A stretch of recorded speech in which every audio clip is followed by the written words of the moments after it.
সবসময় মানে প্রফেশনালি না হলেও ডেডিকেটেড থাকি অনেক আমার কাজটার প্রতি, বা যার সাথেই কাজ করি না কেন সেটা যে কাজ হোক।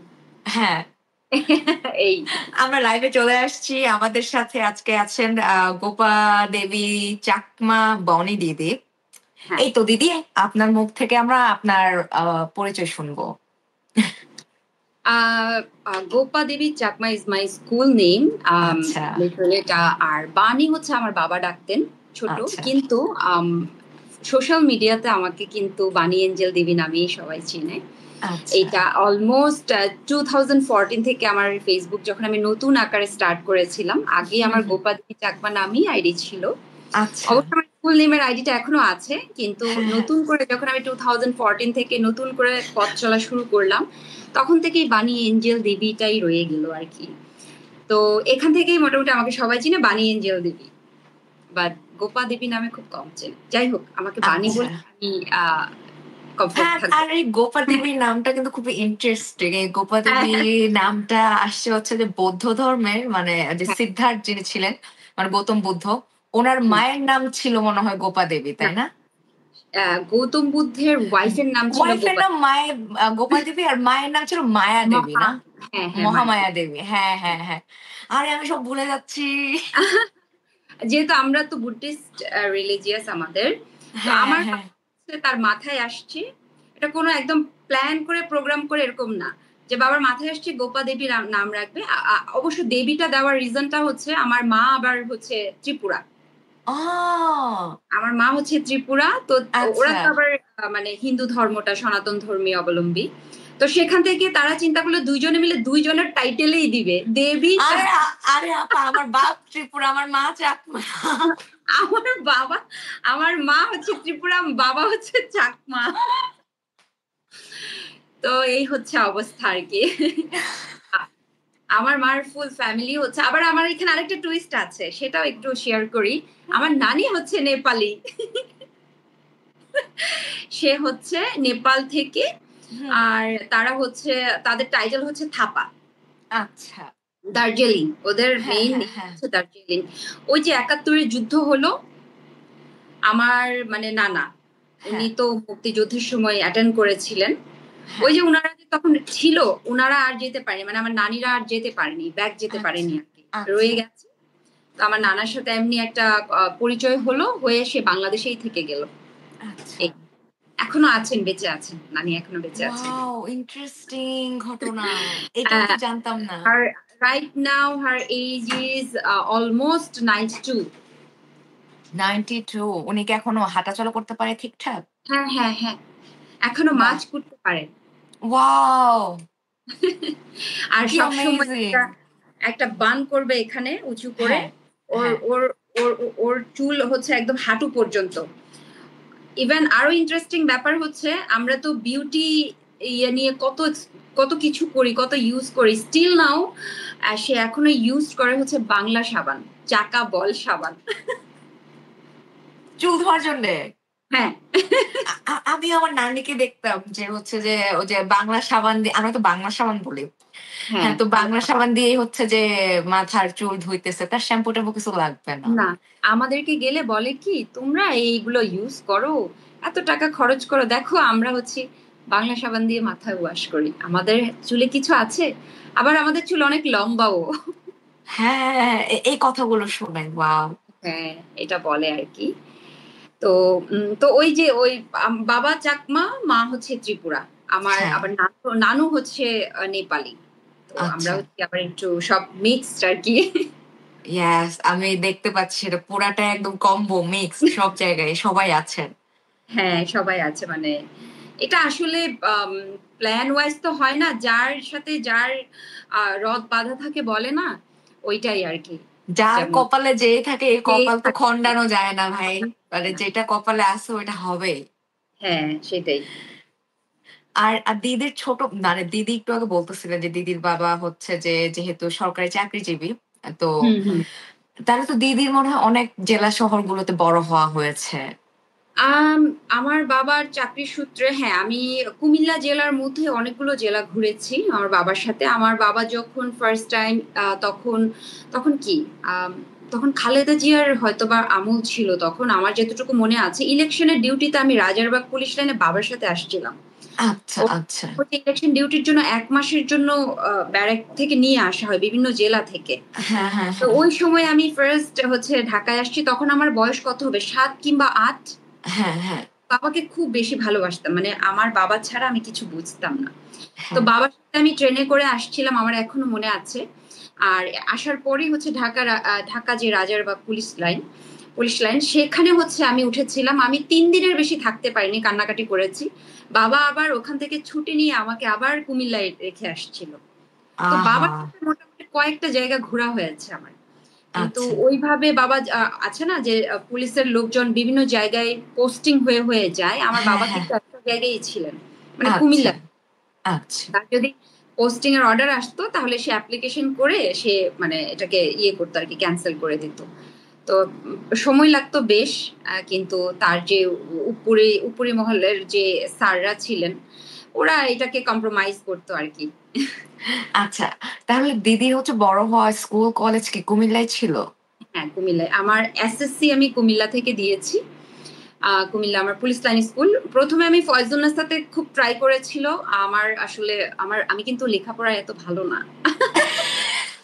আমি পুরাপুরি লেখাপড়া মানেই হচ্ছে আমার আমার জন্য মনে হতো যে কি, ধ্যাৎ মানুষ কেন লেখাপড়া করে? লেখাপড়া করার কোনো দরকারই নাই। মানুষ হ্যাঁ, কেন এভাবে চিন্তা করে না যে লেখাপড়া ছাড়াই যদি বিজনেস রান করতে পারত? হ্যাঁ। লেখাপড়া ছাড়াই যদি একটা ভালো কোনো পদে নিয়োগ হয়ে যেতে পারত? লেখাপড়া হ্যাঁ, একটা পেইন জিনিস আমার কাছে মনে হতো। একদম লিটারালি টু বি অনেস্ট। হ্যাঁ। তো পরে? পরে হচ্ছে যখন আমার ম্যাচুরিটি আসা শুরু করলো, যখন বই পড়া শুরু করলাম, যখন বিজনেস করা শুরু করলাম, তখন মনে হয়েছে আমার না, আমার বুকস থেকে আমার অনেক কিছু জানার আছে, হ্যাঁ, জানার দরকার। তো হ্যাঁ। এসএসসি আমার পুলিশ লাইন স্কুল থেকে দেওয়া হলো। আমি কিন্তু 2004 এর স্টুডেন্ট। আচ্ছা। এসএসসি ক্যান্ডিডেট ছিলাম আমি 2004 এর। হুম। তারপর এটা হচ্ছে আমার খুব একটা সুইট কি বলে এটা পার্ট। আমার হ্যাঁ, বাবা কুমিল্লা পর্যন্ত আমাদের একটা খুব সুইট পার্ট এবং সুইট মোমেন্ট ছিল। হ্যাঁ। তো 2004 একদম এসএসসি যখন শেষ হলো আমার, তার ঠিক ১ মাস ১৫ দিনের মধ্যেই বাবা কি করলো, সব গুটিয়ে কুমিল্লা থেকে রাঙামাটি চলে আসলো। মানে হুটহাট, আচ্ছা। মানে তার সিদ্ধান্ত। সে হ্যাঁ, হচ্ছে তার আরো ৪ বছর ছিল জবের সময়, কিন্তু সে করে নাই। সে কি আচ্ছা, করলো, রিজাইন করলো, রিটায়ার্ড করলো। তারপর হচ্ছে সে একদম সবকিছু নিয়ে আমরা শিফট হয়ে গেলাম রাঙামাটিতে। আচ্ছা। তো রাঙ্গামাটিতে যখন আসলাম তখন আমাদের একটা মানে ডার্ক পার্ট স্টার্ট হলো আর কি লাইফে। হুম, মানুষের আছে হুম। না আপ এন্ড ডাউন। হ্যাঁ, আপ হ্যাঁ, এন্ড হ্যাঁ, হ্যাঁ। ডাউন এর মধ্যে তো ওইখান থেকেই মোটামুটি শুরু, মানে আমাদের লাইফের স্ট্রাগল পার্টটা আর কি। আচ্ছা। তো বাবা আমার মা হচ্ছে ওখান থেকে আসার পরে মার হচ্ছে ক্যান্সার ধরা পড়লো হুম। 2004 এ। মা 3 or 4 মান্থস এরকম থাকলো, এরপর মা মারা গেল ক্যান্সারে। আচ্ছা। তাকে অনেকভাবে চিকিৎসা করা হয়েছে, বাবার যত টাকা পয়সা ছিল তাকে ওই সময় তো আসলে ক্যান্সারের জন্য ওরকম ভালো কোনো হসপিটাল, ভালো কোনো হ্যাঁ। মেডিসিন ছিল না। তো ছিল না বা মা আমরা হচ্ছে মানে কোথায় কি পাওয়া যায় এটা খুঁজে বের করাও না, কিন্তু একটা হ্যাসেল। তা ঢাকা শহর মানে নিয়ে এসে চিকিৎসা করানো। হ্যাঁ, হ্যাঁ, হ্যাঁ, হ্যাঁ। তারপরে না, রাঙ্গামাটিতে হচ্ছে গিয়ে একটা খ্রিস্টিয়ানদের একটা হচ্ছে গিয়ে হসপিটাল আছে। খুবই ভালো। আচ্ছা। ওই হ্যাঁ, একদম মানে নামকরা হসপিটাল। হুম, ওখানে প্রায় ১ মাসের মতো রাখলো। পরে ওরা হুম, বলল যে এটা আমরা আর রাখতে পারব না। এটা মানে ড্যামেজ পার্ট। আপনাদেরকে আমরা চিটাগং রেফার করে দিচ্ছি। হুম, তো চিটাগং এ আমি আমার মাকে নিয়ে প্রায় ১.৫ মাসের মতো ছিলাম। হুম, আমি একা। আমি তখন মাত্র এসএসসি কমপ্লিট করে আমি ইন্টার ফার্স্ট ইয়ারে ভর্তি হয়েছি রাঙামাটি সরকারি মহিলা কলেজে। হুম। তো ওইখানে না আমার তখন মানে মানে পড়ালেখাতে আমার খুব হচ্ছিল। মানে আমার মাকে নিয়ে দৌড়াতে হচ্ছে। আমার হ্যাঁ, পড়ালেখায় তো মন দেয়া সম্ভব না তখন। মানে ক্লাসের দিকে যে রেগুলার ক্লাস করতে যাবো বা যে ওই দিকে মনোযোগ দিব, মনোযোগ দেওয়া সম্ভব না। তো এটা একটা ক্রুশিয়াল মোমেন্ট লাইফের। এক্সাক্টলি। অ্যান্ড দেন আমি তখন পুরা চিটাগং মেডিকেলে মাকে নিয়ে ১.৫ মাস ছিলাম। আমার টাইম টু টাইম ওকে ওষুধ দিতে হচ্ছে, হুম, ডায়ালিসিস করছিল। তারপর তার হচ্ছে আসলে ওই জিনিসগুলো মনে পড়লে না আমি আসলে ওটার ব্যাখ্যা দিতে গেলে এটা অনেক লম্বা হয়ে যাবে। এটা সম্ভব না মুখের ভাষায় বোঝানো, যে হ্যাঁ ওই আমি পরিস্থিতির মধ্য দিয়ে গেছে সে বুঝবে। হ্যাঁ আর সবচেয়ে বড় কথা হচ্ছে মানে আমি আমার আমার তো যেহেতু আমার বাবা মা আছে, আমার তো হুম রিলেটিভসরাও আছে, হুম আমি হুম ওই সাপোর্টটা পাইনি তখন থেকেই আর কি। আমি মাকে নিয়ে একাই স্ট্রাগল করেছি, বাবা টাকা পাঠিয়ে দিত, বাবা মাঝে মধ্যে এসে দেখে যেত ছোট বোনটাকে নিয়ে। আমরা কিন্তু 2 বোন 1 ভাই, আমি সবার বড়। আচ্ছা আচ্ছা আচ্ছা। তো ছোট বোনটা ছিল বাবার সাথে।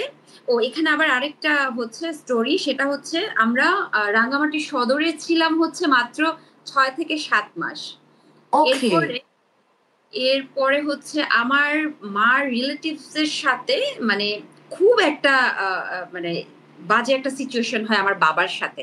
হ্যাঁ বাবা রাগ করে, বাবা একদম বাবার যেই দাদা মানে তার বাবার যে বাড়ি আছে সেটা হ্যাঁ। কোথায় কিভাবে বলবো, এটা কাপ্তাই যাওয়ার রোডে পড়ে। এটা হচ্ছে একটা আচ্ছা পাহাড়, 5 একর জমিতে সে গিয়ে ওইখানে উঠেছে, ওইখানে বিশাল বড় আকারের একটা ঘর বানিয়েছে, সে হ্যাঁ একা থাকবে। তা হ্যাঁ। আমাদের সবাইকে নিয়ে গেল ওইখানে গিয়ে। মোটামুটি মা অসুস্থ হলো আর কি ওই জায়গাটাতে আচ্ছা গিয়ে। আচ্ছা। আপনি দিদি একটু যদি আমি জানি না আপনার আইডিয়া আছে কিনা, দেখবেন যে কি ওই যে পাহাড়ে পাহাড়ে দেখবেন যে যার যার জায়গা নিয়ে শেষে থাকে না একটা পাহাড়ে, হ্যাঁ হুম। অনেক দূরে দূরে বাকি প্রতিবেশীরা। অনেক দূরে দূরে, আর বিশেষ করে এটা বোঝা যায় যে যারা জুম চাষ করে ওদের হ্যাঁ ক্ষেত্রে হ্যাঁ এটা বেশি হয়, যে এক হ্যাঁ। পাহাড় থেকে আরেক পাহাড়ে আরেক যাইতে কিন্তু অনেক সময় লাগে। তো আপনি এবার চিন্তা করেন বাবা যেই জায়গায় গিয়েছে, আমরা কিন্তু কল্পনাও করি নাই যে আমরা ওইরকম পাহাড়ের উপরে গিয়ে কারেন্ট ছাড়া থাকতে হবে। মানে ওই হ্যাঁ জিনিসটা আমি কোনোভাবেই সার্ভাইভ করতে পারছিলাম না পাহাড়ে। এরপরে তো মা ওখানে অসুস্থ হয়ে গেল। 6-7 মাসের মাথায় মাকে নিয়ে আমি চট্টগ্রাম চলে গেলাম। চট্টগ্রাম চলে যাওয়ার পরে মাকে 1.5 মাস পর্যন্ত আমি টেক কেয়ার করলাম। মাকে কোনোভাবেই আমি সেভ করতে পারিনি। তার হচ্ছে প্রতি সপ্তাহে ডায়ালিসিস লাগতো। ওখানে একটা বিগ অ্যামাউন্ট দিতে হয়, মানে পার ডায়ালিসিস করতে সম্ভবত 5000 করে হুম এক হুম সপ্তাহ পর পর। হুম তো বাবা আসলে তার জীবনের সব টাকা পয়সা বাড়ি তুলতে ইয়ে করলো, ইনভেস্ট করলো, মার হুম। পেছনে ইনভেস্ট করলো। এরপর হচ্ছে আবার ওইদিকে আমাদের রিলেটিভসরা কিছু টাকা নিয়ে গেল। তো এরপরেই না আমাদের ক্রাইসিসটা শুরু হলো আর কি। আমার বাবা একদম দিশেহারা। এরপর মা মারা গেল। মা মারা যাওয়ার পর মাকে হচ্ছে গিয়ে যে আমরা যে বাবা যে প্রোগ্রামটা করে দিবে ওই প্রোগ্রামের মানে ওরকম তার কাছে টাকা পর্যন্ত ছিল না। তো আমরা তো মানুষের কাছে টাকা পাই, ধরেন আমাদের গ্রামে মেম্বার চেয়ারম্যান থাকে, ওরা বাবার কাছ থেকে টাকা নিয়েছে, টাকা বিগ বিগ অ্যামাউন্টের 20,000 30,000 কি 40,000। আমার বাবা এতটাই সহজ সরল যে চিনে না জানে না এত বিগ বিগ অ্যামাউন্ট দিয়ে দেয়, এটা খুবই মানে শুনলে কেউ হাস্যকর ভাববে। ওই টাকা আমরা এখনো পাই, আমার বাবা মা মরে গেছে কিন্তু আমরা ওই টাকা এখনো পাই। তো ওই টাকার জন্য আমরা আর কখনো তাদেরকে চাপ সৃষ্টি করিনি। তো যেটা হলো তো ওর এর পরেই হচ্ছে মানে বাবাকে বাবা তারপরে কোনোভাবে করলো প্রোগ্রাম করার পরে বাবা তো গ্রামের বাড়িতে চলে গেল। এখন গ্রামে নিয়ে আমাকে আমার বাবা মানে বিয়ে দিয়ে দিবে। আচ্ছা। এখন আমি হচ্ছি নাছোড়বান্দা, আমি তো বিয়ে করার মতো পাবলিক না, আমি পড়ালেখা হ্যাঁ করব। হ্যাঁ। মানে ইন্টার ফার্স্ট ইয়ার, তখন আমার ইন্টার ফার্স্ট ইয়ারের ফাইনাল পরীক্ষা। হুম। তো আমি কোনো মতে রাঙ্গুনি সরকারি মহিলা কলেজে গিয়ে ওখানে হোস্টেল ছিল, ওখানে আমি 1 মাসের মতো ছিলাম। বাবাকে হ্যাঁ। খুব কাকুতি মিনতি করে আমি কি করলাম, ইয়েতে দিলাম, ইয়ে করলাম যে হোস্টেলে গিয়ে থাকলাম। হুম। 1 মাসের মতো থাকলাম, থাকার পরে হচ্ছে বাবা মানে কোনোভাবেই সে হোস্টেলে আর রাখবে না, সে আমাকে বিয়েই দিয়ে দিবে। বেরিয়ে দিবে। হ্যাঁ, বিয়ে দিয়ে দিবে। তার মাথায় আসলে মা নাই তো, 2টা মেয়ে, একটা ছেলে, তার তো আসলে একটা গতি করতে হবে। তার উপরে ফিনান্সিয়াল ক্রাইসিস, যেটা কিনা মানে রিলেটিভসদের কাছ থেকে পায়, গ্রামের মানুষের কাছ থেকে পায়, তাকে কেউ ওইভাবে দিচ্ছে না। হ্যাঁ, যারা তারপর যে আশেপাশের দিবে লোকজনের তো বলার কথা যে মা মরা মেয়ে বিয়ে দিয়ে দাও। হ্যাঁ, গ্রামে তো এটাই হয়। এখন আমি হ্যাঁ তো আর পরিবেশে অভ্যস্ত ছিলাম না। তো হ্যাঁ হ্যাঁ হ্যাঁ।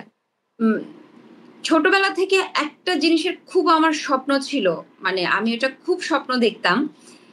সেটা হচ্ছে যে এরকম আমার মানে ডিফেন্সে যাওয়ার খুব ইচ্ছা ছিল। আচ্ছা। তা আমি চিন্তা করতাম যে না, আমি ভালো করে যদি কখনো, হ্যাঁ পড়ালেখার হয়তো বা আমার ওরকম মনোযোগ ছিল না, যখন আমি ইন্টারে উঠলাম ফার্স্ট ইয়ার ইয়ে করলাম, তখন আমার মধ্যে একটা উপলব্ধি হয়েছে যে না, আমি যদি একটু ভালো করে পড়ালেখা করি তাহলে আমি ডিফেন্সে যেতে পারো। আমার সবচেয়ে বেশি ইচ্ছে ছিল আর্মিতে যাওয়ার। হ্যাঁ। আমার এটা মানে খুব শখ ছিল। তো কোনো কোনো না কোনো ভাবে ওইখানে আমার আর যাওয়া হয়নি, এবং আমার পড়ালেখাতেও গ্যাপ পড়ে গেল বিশাল বড়। বাবা আমাকে জোর করে নিয়ে গেল গ্রামে, সে আমাকে বিয়েই দিয়ে দিবে। এরকম করে বাবা মেয়ের নাটক প্রায় 6 মাস পর্যন্ত চললো, আমাকে কোনোভাবেই রাখতে পারলো না। তারপরে হচ্ছে আমি ফাইনালি ওখান থেকে বের হয়ে আসছি, গ্রাম থেকে আর কি। গ্রাম থেকে আমি আবার রাঙামাটি শহরে আসছি। গ্রাম থেকে রাঙামাটিতে আসতে 1.5 ঘন্টার মতো লাগে, বোটে করে যেতে হয়। হ্যাঁ হ্যাঁ হ্যাঁ, বোটে করে যেতে হয় আর কি।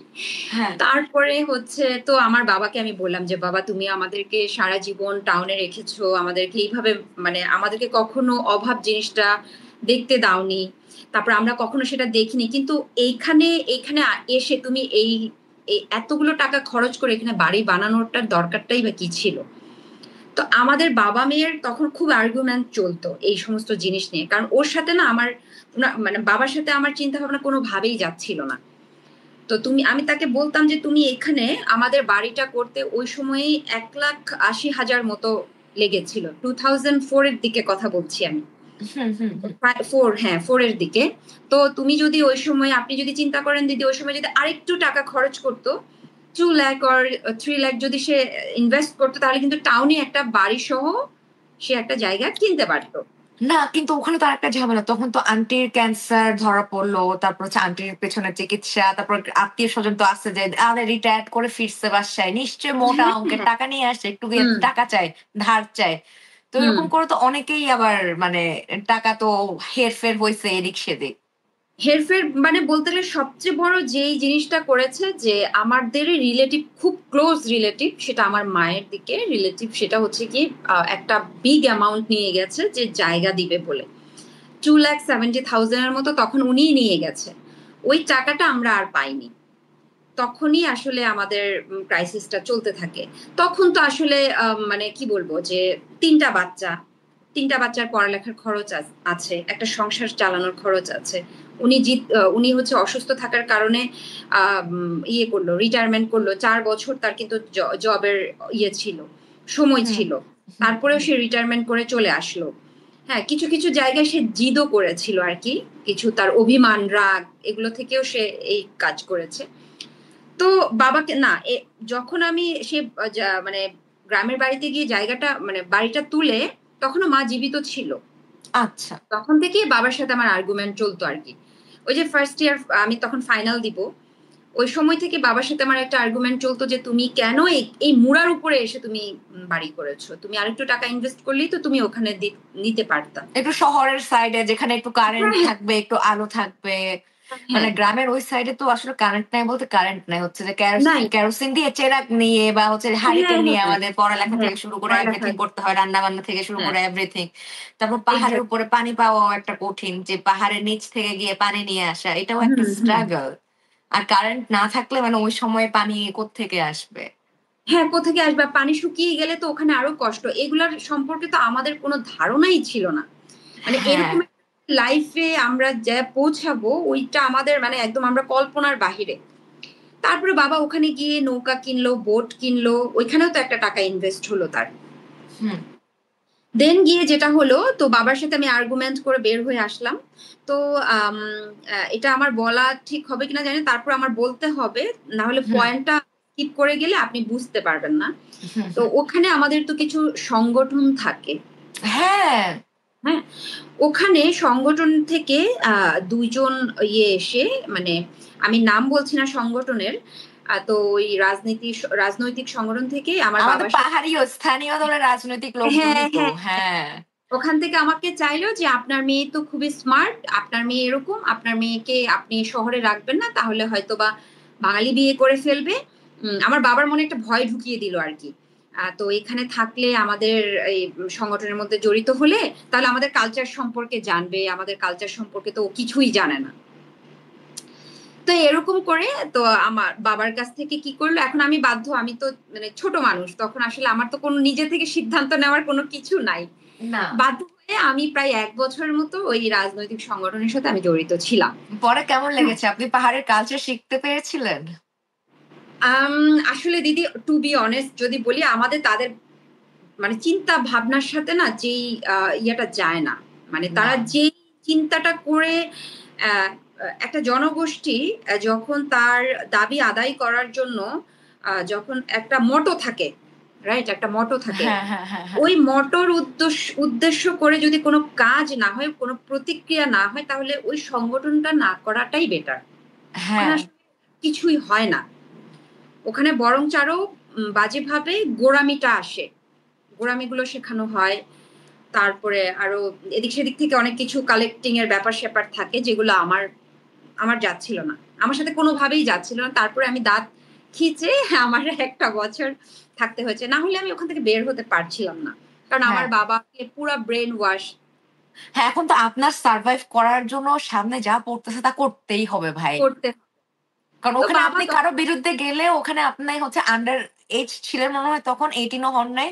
তখন হচ্ছে ধরে নিয়ে আসবে। ওখানে একটা ল যে ধরে নিয়ে আসতে পারবে, একা, একা থাকতে হ্যাঁ, পারবেন না। এদিকে হচ্ছে যে মাও নাই। কি হবে? আপনার বাধ্য হয়ে ওই সংগঠনের সাথে হ্যাঁ, যুক্ত থাকতে হবে। হ্যাঁ। এখন আবার গ্রামের মধ্যে ওই সংগঠনেরই একজন সভাপতির সাথে আমার বাবা কি করলো, বিয়ে ঠিক করলো, আবার আবার সে বিয়ে ঠিক করলো। এখন ওই ফ্যামিলি থেকে মানে টোটালি আমাকে পছন্দ করেছে, তাদের আমাকে খুবই পছন্দ, এই সেই, এখন আমি থাকবো না। হ্যাঁ, দেখতে, দেখতে শুনতে তো সুন্দর আপনি। পছন্দ হবে না কেন? মানে অ্যাজ এ শিক্ষিত, তারপর বলতেছে না ম্যাট্রিক পাস করেছে, যেহেতু আমাদের গ্রামে তো এরকম কেউ করে নাই এখন পর্যন্ত। হ্যাঁ, হ্যাঁ, হ্যাঁ, হ্যাঁ। তারপরে আমাকে সবাই পুলিশের মেয়ে, মানে আমাদের চাকমা ভাষায় বলে কি ফুলিচ্চ জীব, এরকম এ, বলে এ, এ, এ, এ। অদে, অদে, এ। ফুলিচ্চ জীব, ফুলিচ্চ জীব আদামো দেখছে, এরকম বললে সবাই আমাকে দেখতে আসে। হ্যাঁ, তারপরে কি করব, এখন ওই 1 বছরের মধ্যে আমি এদিক সেদিক ঘুরলাম, ওদের সাথে অনেক সাংগঠনিক কাজে গেলাম, মিছিল করলাম, মিটিং করলাম, কালেক্ট করলাম, বিভিন্ন জোনে গিয়ে গিয়ে কথা বললাম, ভাষণ দিলাম। তারপর রাঙামাটি ইয়েতে এসে আমাদের শিল্পকলা একাডেমি থেকে বড় বড় ভাষণ দিয়েছি আমাদের জাতির উদ্দেশ্যে, যতটা বলা যায়, যতটা শিখেছি। কিন্তু ওই আমার আমার নিজের ভাষাটা বলতে কষ্ট হতো, কারণ আমার বাবা মা ত্রিপুরা চাকমা হওয়াতে চাকমা ভাষাটা তারা রেগুলার করতো না। তারা হচ্ছে গিয়ে ওই যে আমার মারা তো হচ্ছে মাঝের বস্তি থেকে, রাঙামাটি মাঝের তবলছড়ি, ওখানে হ্যাঁ, তো তা বলছেন। নেপালিরা আবার এক ধরনের করে বাংলা বলে। আচ্ছা, ওই বাংলাটাই মোটামুটি, ওই বাংলাটাই বাবা মারা আর মা আর বাবা শুদ্ধ বাংলা বলতো, কিন্তু বাসায় আসলে তারা নেপালি ভাষায় কথা বলে। ওই আমার আচ্ছা, নানি নেপালি হওয়াতে সবগুলাকে নেপালি ভাষা শেখানো হয়েছে, কিন্তু আচ্ছা। আমরা আর কোনো ভাষা শিখি না, আমরা শুধু বাংলাতেই অভ্যস্ত ছিলাম। ওই সংগঠনের সাথে জড়িত হওয়ার পরে আমাকে চাকমা ভাষাটা আমি শিখলাম, সুন্দরভাবে বুঝলাম, অনেক কিছু জানতে পারলাম, আমাদের কালচার সম্পর্কে জানলাম, আমাদের কালচারটা কেমন। তবে আমার কালচারটাকে আমি অনেক ভালোবাসি, এটা হুম। আসলে আমি একদম প্রাউডলি বলবো। মানে অ্যাজ এ ট্রাইবাল হিসেবে আমি অনেক বেশি প্রাউড ফিল করি যে আমাদের কালচারটা আসলে সুন্দর, কিন্তু আমাদের হ্যাঁ, মানুষগুলোর মধ্যে কিছু সমস্যা আছে, কিছু না, মানুষগুলোর মধ্যে বিশাল কিছু বড় না, অনেক। অনেক সমস্যা। ওরা নিজেদের চিন্তা, মানে নিজেরা যেটা চিন্তা করে ওই থিঙ্ক থেকে বের হইতে পারে না, আর ভাবে ওইটাই রাইট, ওইটাই ঠিক, ওইটাই করব। আরেকটা যে ওয়ে থাকতে পারে বা আরেকটা যে সুন্দর চিন্তাও হইতে পারে, আরেকটা রেজাল্ট আসতে, সেটা আর চিন্তা করে না। তো যাই হোক, যেটা হ্যাঁ, বলছি, তারপর হচ্ছে আমার বিয়ে ঠিক করলে আমি তো কোনোভাবেই করব না, আমি হচ্ছে কি করলাম, ওই যে সংগঠনে জড়ায় গেলাম। হ্যাঁ, সংগঠনে জড়ায় থাকতে থাকতে থাকতে আমি কোনোভাবে ফাঁক ফোকর খুঁজছিলাম যে আমি গ্রাম থেকে বের হইতেই হবে, আমি বাবার সাথে থাকবো না। হ্যাঁ, তো মোটামুটি আমি সংগঠন করতে করতে আমি মানে ওই যে এক মাসির বাসায় গিয়ে থাকতাম, কারণ সাংগঠনিক কাজের সময় আমাদেরকে বাইরে থাকতে হইতো, অনেক সময় রাত হয়ে যেত, নৌকা দিয়ে আসা বা বোট দিয়ে আসা পসিবল হতো না, কোনো এক বড় সিনিয়র দিদির বাসায় থেকে যেতাম। তো হ্যাঁ, আমি হ্যাঁ, যখন হ্যাঁ, আসা যাওয়া বন্ধ করে দিছি, বাবার গেল মাথা খারাপ হয়ে, আমি জানি সে কোন জায়গায় কোন কোন জিনিসটা করলে সে ট্রিগার করবে। তো ওইভাবে আমি তাকে ট্রিগার করলাম, ট্রিগার করার পরে বাবা আমাকে একদিন খুঁজতে খুঁজতে চলে গেল। হ্যাঁ। আমি জোনাকি জোনাকি মাসি মাসি, হ্যাঁ মাসি বলতাম, উনার বাসায় আমি ছিলাম প্রায় 1 মাস। এখন আচ্ছা সংগঠনের লোকজনদেরকে আমি বলেছি ঠিক আছে আমি করব, তাহলে আমি বাসায় যাব না, আমাকে এখানে থাকার ব্যবস্থা করে দাও তোমরা, সেটার দায়ভার পুরো তোমরা নিবা। আমার যদি হ্যাঁ কিছু হয় সেটারও দায়ভার তোমাদেরকে নিতে হবে, আমার খাবারের খরচ, আমার সবকিছুর খরচ তোমাদেরকে বহন করতে হবে। আর আমি লেখাপড়া করতে চাই, তোমরা সেটা করাবা কি করাবো না বলো? তো হ্যাঁ ওরা বলল হ্যাঁ ঠিক আছে কোনো সমস্যা নাই, লেখাপড়া করতে চাইলে করাবো, কিন্তু সাংগঠনিক কাজে তোমাকে একটু বেশি অ্যাক্টিভিটিস থাকতে হবে। আমি ওকে ফাইন, আমার তো আর কোনো কাজ নাই, লেখাপড়া করব, খাবো দাবো, আর তোমাদের সাথে সাংগঠনিক কাজ করব। হ্যাঁ তো এইভাবে আমার একটা বছর কেটে গেল। কেটে যাওয়ার পরে আমার আর সংগঠনে কিছু ঝামেলা হওয়ার কারণে সংগঠনটা ভেঙে গেছে। ভেঙে যাওয়ার পরে আমি কি করলাম, আমার মানে বাড়িতে আমি প্রায় 1 মাসের মতো ছিলাম, বাবার সাথে তখনই আর্গুমেন্ট করে আমি বাসা থেকে বের হয়ে গিয়েছিলাম। বাবার আচ্ছা সাথে খুবই আর্গুমেন্ট হয়েছে আমার, খুব বাজেভাবে আর্গুমেন্ট করে আমি বের হয়ে গেলাম। বের হয়ে আমি রাঙামাটিতে আসলাম। আসার পরে আমি কি করলাম, মানে একটা দিদির সাথে আমি শেয়ারে একটা রুম নিয়েছি। তো আচ্ছা রাঙামাটিতে কিছু স্টুডেন্টরা থাকে শেয়ারে, ধরেন একটা রুমের মধ্যে 2 জন থাকা যায়। তো হ্যাঁ এখানে হ্যাঁ হ্যাঁ 500 টাকা পে করলেই হইতো।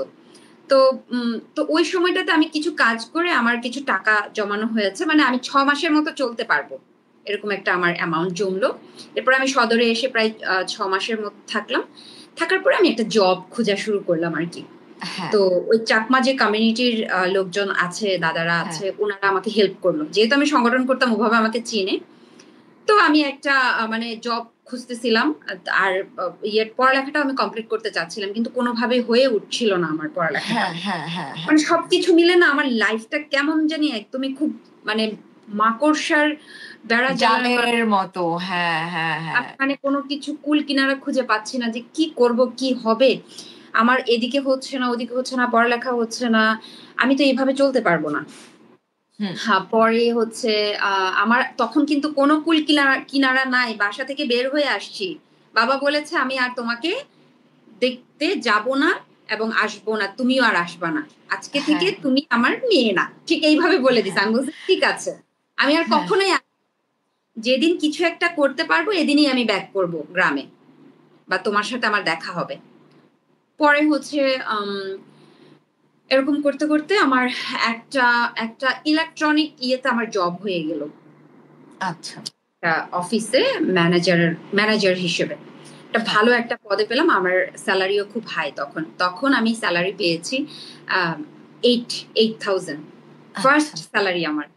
কারণ আচ্ছা আমি তো মানে ওটার উপর আবার ট্রেনিং দেওয়া হয়েছে, ইলেকট্রনিক জিনিস তখন খুব বেশি চলতো, ওয়ার্লপুল, তারপর হ্যাঁ হচ্ছে আপনার হচ্ছে কি ট্রান্সকম ইলেকট্রনিক্স, ওরা ওয়ার্লপুলের যে ইয়েগুলো আছে ফ্রিজ, এসি, এগুলো নিয়ে আসতো। তো ওইখানে আমি একটা ম্যানেজারের একটা জব পেয়েছি।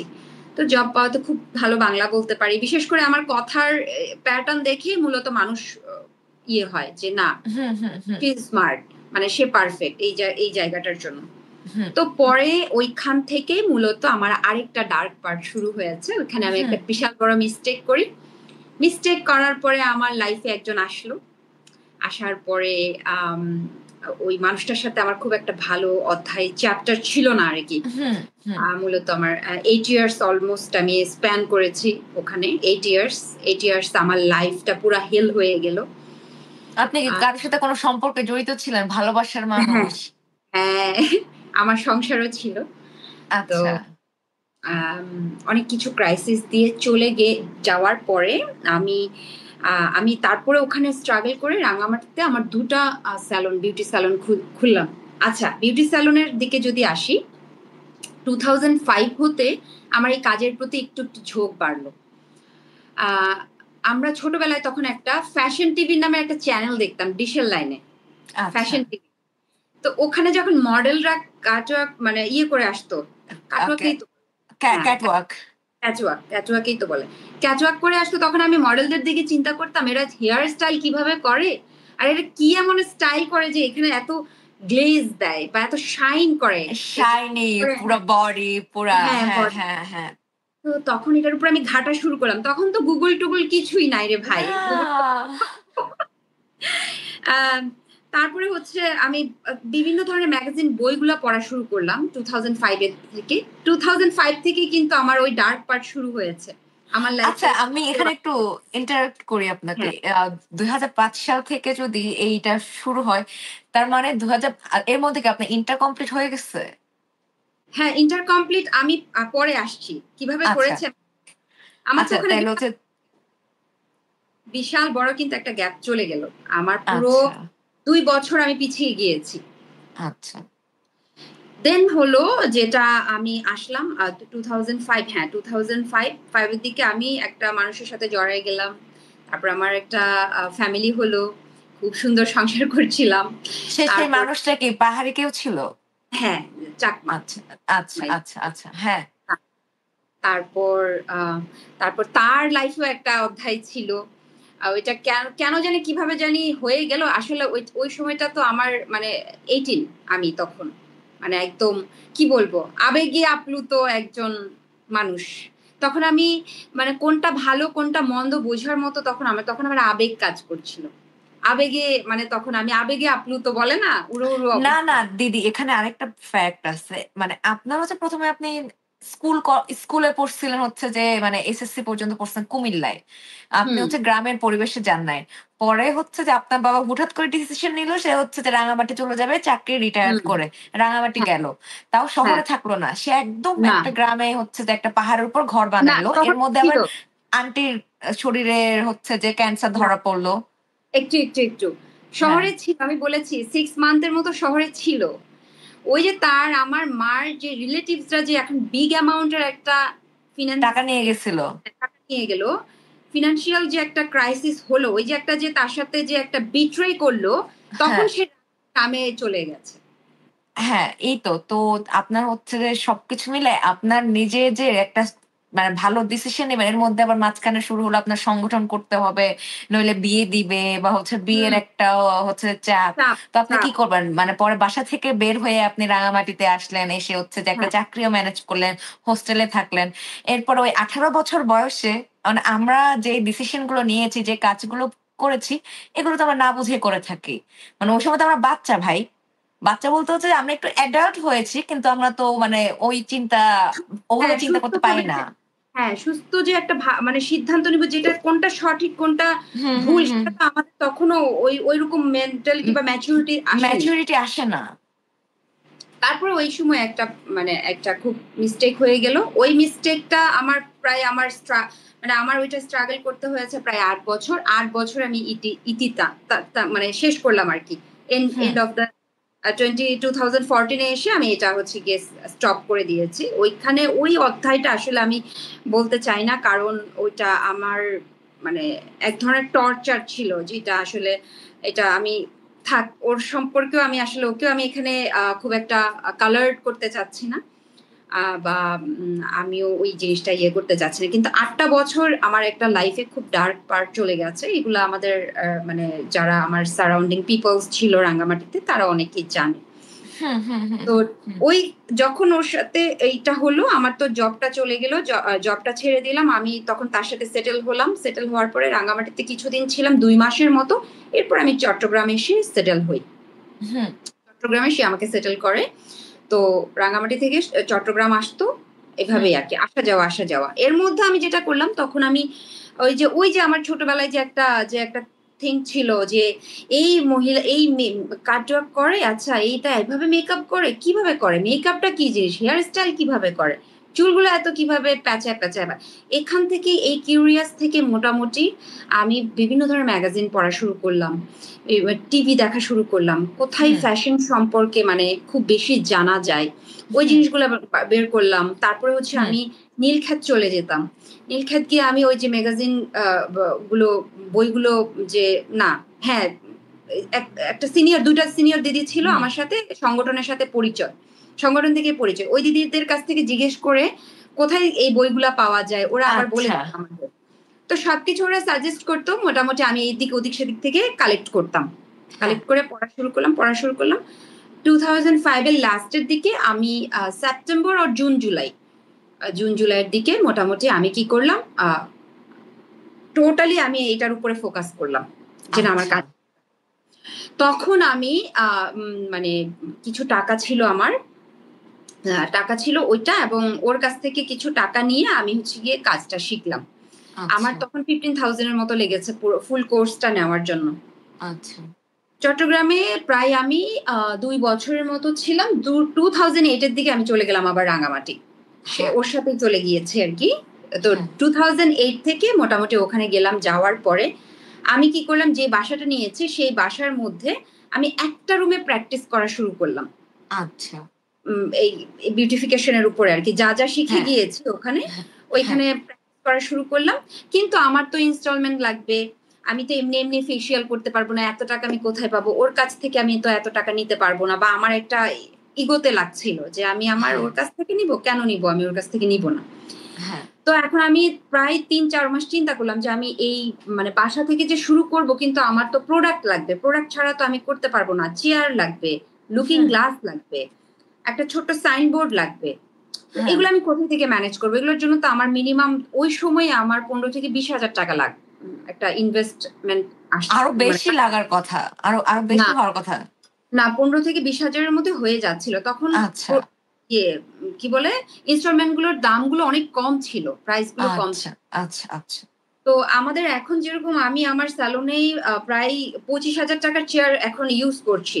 কিন্তু তখন আমরা নরমাল চেয়ার ৩-৪,০০০ টাকাও পাওয়া যেত। হ্যাঁ হ্যাঁ, হ্যাঁ মোটামুটি আরকি। একটা নরমাল পার্লার বা নরমাল বিজনেস স্ট্যান্ড করানোর জন্য মোটামুটি ওটা ঠিক ছিল। হ্যাঁ এরপরে যেটা করলাম, এখন কি করব? পরে আমি ওইখানে থেকে খোঁজ নিতে, নিতে একটা হচ্ছে ইয়ে পেলাম। কি বলে এটা? ইয়ের সন্ধান। এটাকে কি বলবো? প্রশিক্ষা নামের যে একটা ইয়ে থাকে। আচ্ছা আচ্ছা আচ্ছা আচ্ছা ওই যে সরকার থেকে বিভিন্ন হ্যাঁ, প্রশিক্ষণ দেয় নারীদের জন্য বা না, না, ছেলের না, ওই না ওইরকম কিছু। প্রশিক্ষণ না। ওরা হচ্ছে একটা অ্যামাউন্ট দেয়। একটা আচ্ছা অ্যামাউন্ট লোনের ওটা আবার মতো। হ্যাঁ, হ্যাঁ লোন দেয়। ওই লোনটা আবার আমার প্রতি সপ্তাহে দিয়ে দিতে হবে। আচ্ছা ওইখানে তখন আমাদের ওই বিল্ডিং এর নিচেই একজন চাকমা দিদি ছিলেন। উনি আবার ওইখানে জব করতেন। তো আচ্ছা আমার কাছে ছিল একটা আমার মায়ের দেওয়া চেইন, হ্যাঁ গোল্ডের চেইন, তারপর হচ্ছে দিদি। তো দিদি হ্যাঁ আমাকে বলল, "যেহেতু তুমি ১ম, তোমাকে আমি ১০ এর বেশি নিয়ে দিতে পারব না।" আচ্ছা তো আমি বলছি, "ঠিক আছে দিদি ১০ না, আপনি ১৫ নিয়ে দেওয়ার চেষ্টা করেন বা ১২ নিয়ে দেওয়ার চেষ্টা করেন। আমার জন্য হ্যাঁ ২,০০০ টাকা একটু বেশি নিলেও কিন্তু আমার জন্য অনেক, অনেক হ্যাঁ কিছু।" হ্যাঁ হ্যাঁ এরপরে হচ্ছে দিদি কোনোভাবে ম্যানেজ করে দিল। ওই দিদি প্রশিক্ষা থেকে আমাকে ১২,০০০ টাকা লোন নিয়ে দিলেন। তারপরে আমি কি করলাম, আমার গোল্ডের চেইনটা আমি ওকে দিলাম। স্বর্ণকারের দোকানে গিয়ে আমি বললাম বন্ধক। যে, "আপনি এটা হ্যাঁ, রাখেন। আপনি আমাকে এটা রেখে লোন দেন। আমাকে ২ মাস সময় দিতে হবে বা ৩ মাস। ৩ হ্যাঁ মাসের মধ্যে আমি এটা নিয়ে যাব।" তো উনি বললেন, হ্যাঁ "ঠিক আছে।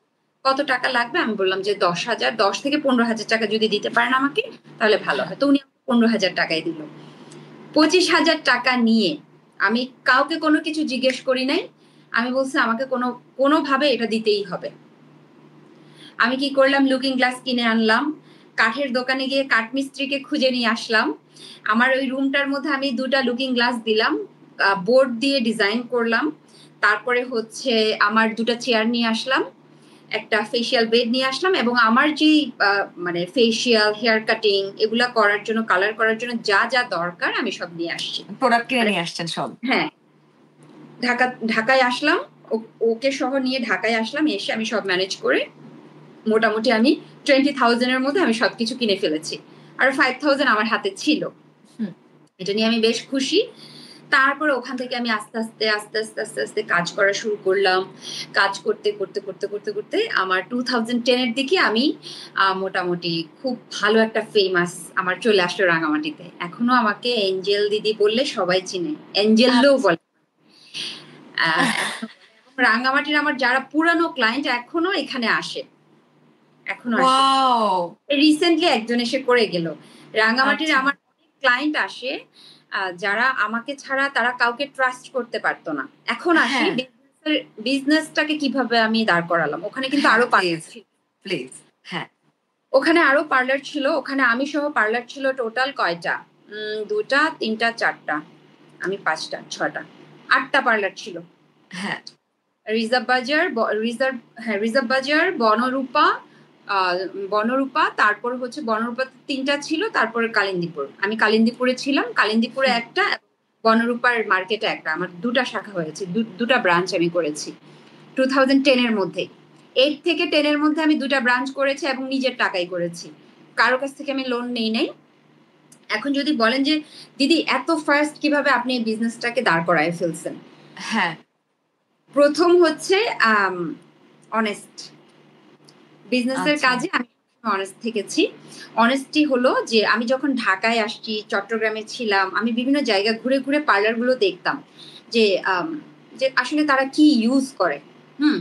তো ইউজ করার পর যখন আমি যেতাম দেখতাম যে তারা 70 টাকা দামের পেন কেক ইউজ করে তারা 1000 টাকা নিচ্ছে। হ্যাঁ এই জিনিসটা না আমার কাছে খুব একটু লাগলো, খটকা লাগলো। কিরে 70 টাকা ম্যাক্সিমাম একটা মেয়েকে মেকআপ করতে 20 টাকা দামের একটা আইশ্যাডো, ওটা 10 টাকা ছিল মনে হয়, হ্যাঁ 10 টাকা। 70 টাকা দামের দুটা পেন কেক, 50 টাকা দামের একটা লুজ পাউডার, লিপস্টিক হয়তো বা ভালো ব্র্যান্ডের হলে মিনিমাম 200-250 টাকা। তাহলে কত হয়? 500 টাকা তো খরচ হয় না। আদার্স আপনি যদি ধরেন ইলেকট্রিসিটি বা আপনার মজুরি যদি ধরেন, তাহলে সেক্ষেত্রে আপনি ধরেন 500 টাকা, 1000 টাকা। 1000 টাকার মেকআপ যদি আপনি ওখানে 3500 টাকা নেন ওই সময়, তাহলে এই জিনিসটা কেমন না কেমন দেখায় তো যে হ্যাঁ মানে প্রোডাক্টেরও তো একটা ব্যাপার আছে না যে হ্যাঁ প্রোডাক্টের কোয়ালিটি। হ্যাঁ। তো আমার বিশেষ করে এই সমস্ত জিনিস দেখার পরে আমার কাছে মনে হলো যে না, আমি এই জায়গাটাতে ভালো করতে পারবো। কারণ হচ্ছে যেখানে তারা 70 টাকার দামের জিনিস করে 1000 টাকা খরচ করে 3500 টাকা নিয়ে নিচ্ছে, আর আমি যদি সেখানে 1000 টাকা খরচ করে 2500 টাকা নেই, সরি 1500 টাকা নেই, তাহলে আমি কেন এখানে কাজ করতে পারবো না? আমি আমার অনেস্টি দিয়ে বিজনেসে আসবো আমি। তো প্রথম আমার এই যেখানে আমার অন্যান্য পার্লার গুলো ফেসিয়াল করতে 350 থেকে 400 টাকা নিত, আমি 150 টাকা নিতাম, কিন্তু ভালো প্রোডাক্ট প্রোভাইড করতাম। একদম ভালো ভালো যেগুলো আমাদের বাংলাদেশে ভালো ভালো ব্র্যান্ডের প্রোডাক্ট, ইন্ডিয়ান ভালো ভালো ব্র্যান্ডের প্রোডাক্ট গুলো আমি খুঁজে খুঁজে নিয়ে আসতাম। আচ্ছা তখন তো অনলাইনও ছিল না। না আমি মানে ওই যে ম্যাগাজিন বইয়ে তখন ইয়ে করতো, অনেক কসমেটিক্স দোকানের অ্যাড্রেস দেওয়া থাকতো, হ্যাঁ ওখান থেকে আমি নাম্বারগুলো কালেক্ট করে একটা ডায়েরিতে নিতাম। নেওয়ার পরে হ্যাঁ তারপরে আমি ওখানে কল করতাম যে আপনাদের এইগুলো আছে কিনা, আপনারা কি পার্লার বিজনেস করেন কিনা। এই সেই চট্টগ্রাম থেকে আমি 2টা দোকান খুঁজে নিলাম, ঢাকায় কোথায় কোথায় আছে, বিভিন্ন মানুষের সাথে পরিচয় হলাম, কথা বললাম। তারপর ওইখানে দেখলাম যে কি আমি আচ্ছা, যখন আমি শুরু করলাম তখন একটা ছোট্ট একটা বিলবোর্ড দিয়ে দিয়েছে, মানে কত হবে 3x2 ইঞ্চের একটা বিলবোর্ড, মানে ছোট্ট। হ্যাঁ হ্যাঁ ছোট একটা, ওটা যেখানে কিছু মানে পার্লার বা আপনার পার্লারের নাম কি ছিল? এঞ্জেলস বিউটিফিকেশন সেন্টার এখনো আছে, এটাই আচ্ছা এঞ্জেল আচ্ছা আছে। তো আচ্ছা সবচেয়ে মজার ব্যাপার হচ্ছে তখন আমার কাছে তো সাইনবোর্ড করার ভাই এত টাকা ছিল না। হ্যাঁ আমি 500 টাকা দিয়ে একটা লোককে টিনের যেই সাইনবোর্ড গুলো থাকে না, ওইখানে আমি হাতে লিখিয়েছি যে আপনি আচ্ছা এই লেখাগুলা লিখবেন। আপনি লিখবেন এঞ্জেলস বিউটিফিকেশন সেন্টার, এখানে মানে দক্ষ বিউটিশিয়ান দ্বারা স্কিন অনুযায়ী, আমার প্রথম লেখাটা ছিল স্কিন অনুযায়ী ফেসিয়াল এবং ফেসিয়াল ট্রিটমেন্ট গুলো করানো হয় এবং হ্যাঁ ব্যথা মুক্ত ভাবে নাক কান ফোড়ানো হয়। That's it. আচ্ছা আচ্ছা এটাই আচ্ছা ছিল, একদম ছোট্ট আকারে লেখা। ওটা ওই যে কারেন্টের যে খাম্বাগুলো আছে না বাসার সামনে, হ্যাঁ হ্যাঁ হ্যাঁ হ্যাঁ হ্যাঁ দিলাম। তো ওখানে বাড়িওয়ালা কমপ্লেন করেছে। কমপ্লেন করার তখন আমি উনি যে ছিলেন তখন উনি বললেন আর কি যে ও তো এটা করতে চাচ্ছে, আপনি একটু স্যাক্রিফাইস করেন, মানে কয়েকদিন পরে নামিয়ে ফেলবো। হ্যাঁ তো বলতেছে না, এটা তো বাসা বাসা বাসা বাড়ি, এখানে তো এটা করা যাবে না, এমন তেমন। উনিও চাকমা ছিলেন বাড়িওয়ালাও। তো ওনাকে কোনোভাবে বুঝিয়ে সুঝিয়ে মানে আমরা মানে মোটামুটি এই জিনিসটাকে করা হয়েছে। মানে আমি কোনোভাবে ওই জায়গায় 1 বছরের মতো ছিলাম। 1 বছরে মোটামুটি আমি ভালো ক্লায়েন্ট করতে মানে পেরেছি। একটা ক্লায়েন্ট হচ্ছে গ্যাদার হয়ে গিয়েছে, আপনার হ্যাঁ, একটা ক্লায়েন্ট পেয়েছেন, রেগুলার ক্লায়েন্ট। হ্যাঁ রেগুলার ক্লায়েন্ট। সবচেয়ে বেশি আমার হচ্ছে সরকারি অফিসারের ওয়াইফরা আসা শুরু করলো আস্তে আস্তে। আচ্ছা আচ্ছা আচ্ছা তো আসা শুরু করলো উনার কাছ থেকে ওই ভাবি, ওই ভাবির কাছ থেকে ওই ভাবি। তারপরে স্কুলের মানে ইয়েদেরকে আমি কি করলাম, একটা ছেলেকে আমি টাকা দিলাম, বললাম যে তুমি গিয়ে এগুলো এই কার্ডগুলা দিবা, এই ভিজিটিং কার্ডগুলা দিবা স্কুলে দাঁড়িয়ে থেকে, স্কুল ছুটি হ্যাঁ হলে তুমি ওদেরকে দিবা। তো ওকে 2টা স্কুলে পাঠালাম, ওই কার্ডগুলা দিয়ে আসতো। দিয়ে আসার পরে তারপরে ওখান থেকে মোটামুটি আমি 2005 না ৮ হ্যাঁ ৯ হ্যাঁ ৮-৯ পর্যন্ত ওই বাসায় ছিলাম।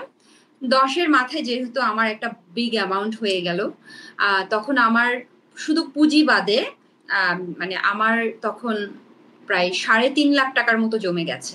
হ্যাঁ হ্যাঁ হ্যাঁ মানে বাহ ৩.৫ লাখ টাকা, ক্যান ইমাজিন যে ৩.৫ হ্যাঁ লাখ ২ বছরে হচ্ছে যে হ্যাঁ ব্যবসা ধরতে না ধরতে ২ বছর ৩.৫ লাখ টাকা আপনার পুঁজি হয়ে গিয়েছে। পুঁজি হয়ে গেছে। মানে আপনি পুঁজি এই কারণ বিজনেসটা শুরু করেছিলেন কিন্তু হচ্ছে ওই যে মানে চেইনটা বন্ধক রেখে আর আরেকজন এক দিদিকে দিয়ে ১২,০০০ টাকা ম্যানেজ করে টোটাল আপনি ২৫,০০০ টাকা দিয়ে নামছেন। হ্যাঁ, ২৫,০০০ টাকা দিয়ে নেমে আমি ২ থেকে ২.৫ লাখ টাকা আমি আমার মানে মানে পুরো আমি অ্যাকাউন্টে আমি জমা করতে পেরেছি এবং আমি তখনই বুঝে গিয়েছি যে এই বিজনেসে আমি সবচেয়ে বেস্ট আ ইয়েতে পার্ট করতে পারবো এবং এখানে আমি ভালো করতে পারবো। হ্যাঁ, তো হ্যাঁ। এরপরে হচ্ছে ক্লায়েন্ট ম্যানেজ করা, কমিউনিকেট করাও কিন্তু একটা খুব ইয়ের ব্যাপার, টাফ। এই জিনিস হ্যাঁ, হ্যাঁ, সহজে হ্যাঁ, হ্যাঁ। কারো ট্রাস্ট এনে তাকে বসানো চেয়ারে, তাকে যতক্ষণ না চেয়ারে বসাতে না পারছি আমি ততক্ষণ পর্যন্ত কিন্তু আমি সাকসেস না। না। যখনই আমি তাকে চেয়ারে বসাতে পারবো যে হ্যাঁ, এখন আমার এই ক্লায়েন্ট আমার আমার আয়ত্তে, তখন হ্যাঁ, আমি বুঝবো যে হ্যাঁ, এই ক্লায়েন্ট আমার এখান থেকে আর কোথাও যাবে না।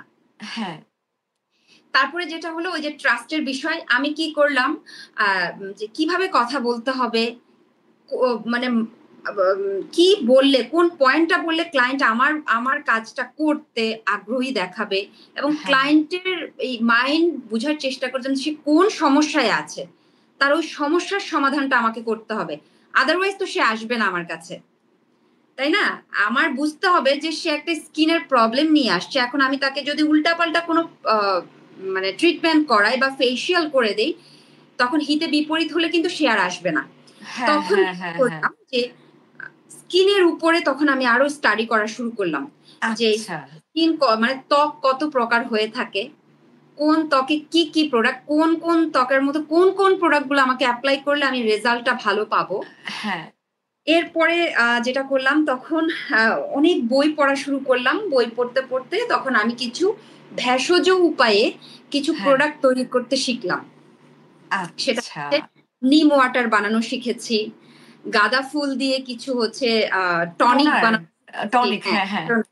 টনিক বা টোনার। তারপরে হচ্ছে অ্যালোভেরা দিয়ে হচ্ছে হেয়ার কেয়ার করা শিখেছি। তারপর হ্যাঁ, কিছু ফেসিয়াল ভাইব্রেটর মেশিন নিয়ে আসছি যেগুলো দিয়ে আমি স্কিনে আমি মানে কোন স্টেপের পর এই মেশিনটা যদি ইউজ করি তাহলে এই পিম্পলস এর সমস্যাটা দূর হবে। মেচতার জন্য আমি এত বেশি কিছু করতে পারিনি। পরবর্তীতে করেছি কিন্তু স্কিনের পিম্পল এর সমস্যায় মেয়েরা বেশিরভাগই ভুগতো। হ্যাঁ, যে হ্যাঁ, হ্যাঁ, না হ্যাঁ। আমি ট্রিটমেন্ট এর মাধ্যমে কিওর করে দিতাম। এবং আচ্ছা। আমার যেটা বিজনেসের সবচেয়ে বড় ওই যে বললাম আমার তো ট্রাস্ট ইস্যুটা আমি ক্রিয়েট করে নিয়েছি আমার প্রত্যেকটা ক্লায়েন্টের কাছ থেকে। কিন্তু আমি সবসময় চেষ্টা করেছি যে আমাকে তাকে প্রবলেমটা সলভ করে দিতে হবে। হ্যাঁ, তো ফার্স্ট এ আমি কি করলাম? ফেসিয়াল করা শুরু করলাম। ফেসিয়াল ৳১৫০ থেকে ৳২০০ করলাম। এরপর ৳২৫০ করলাম। মানে ১৫ দিনের মধ্যে আমি কি করলাম? যখন তারা আমার এটা পজিটিভ রেজাল্ট দিচ্ছে, তখন আমি ৳২০০ থেকে ৳২৫০ করে ফেললাম। এরপরে আমি ৳৫০০ য় চলে আসলাম। ফেসিয়াল হ্যাঁ, ওইখানে।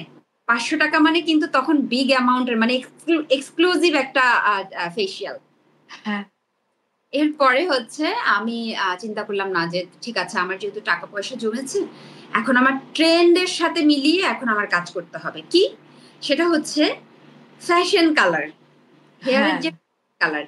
তখন রাঙামাটিতে ফ্যাশন কালার বলতে কেউ করত না। একমাত্র আমি এঞ্জেল করে দিতাম। শুধুমাত্র আমার পার্লার থেকে এই ফ্যাশন কালার করা হতো। সেটা হচ্ছে রেড, পার্পল, বার্গেন্ডি, ব্লু এগুলা। আচ্ছা।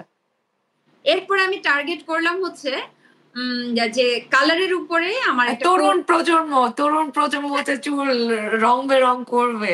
হ্যাঁ, আমার কাছে মনে হলো যে এইটাতে ভালো করতে পারবো, এটাতে ভালো আমি একটা কিক নিতে পারবো।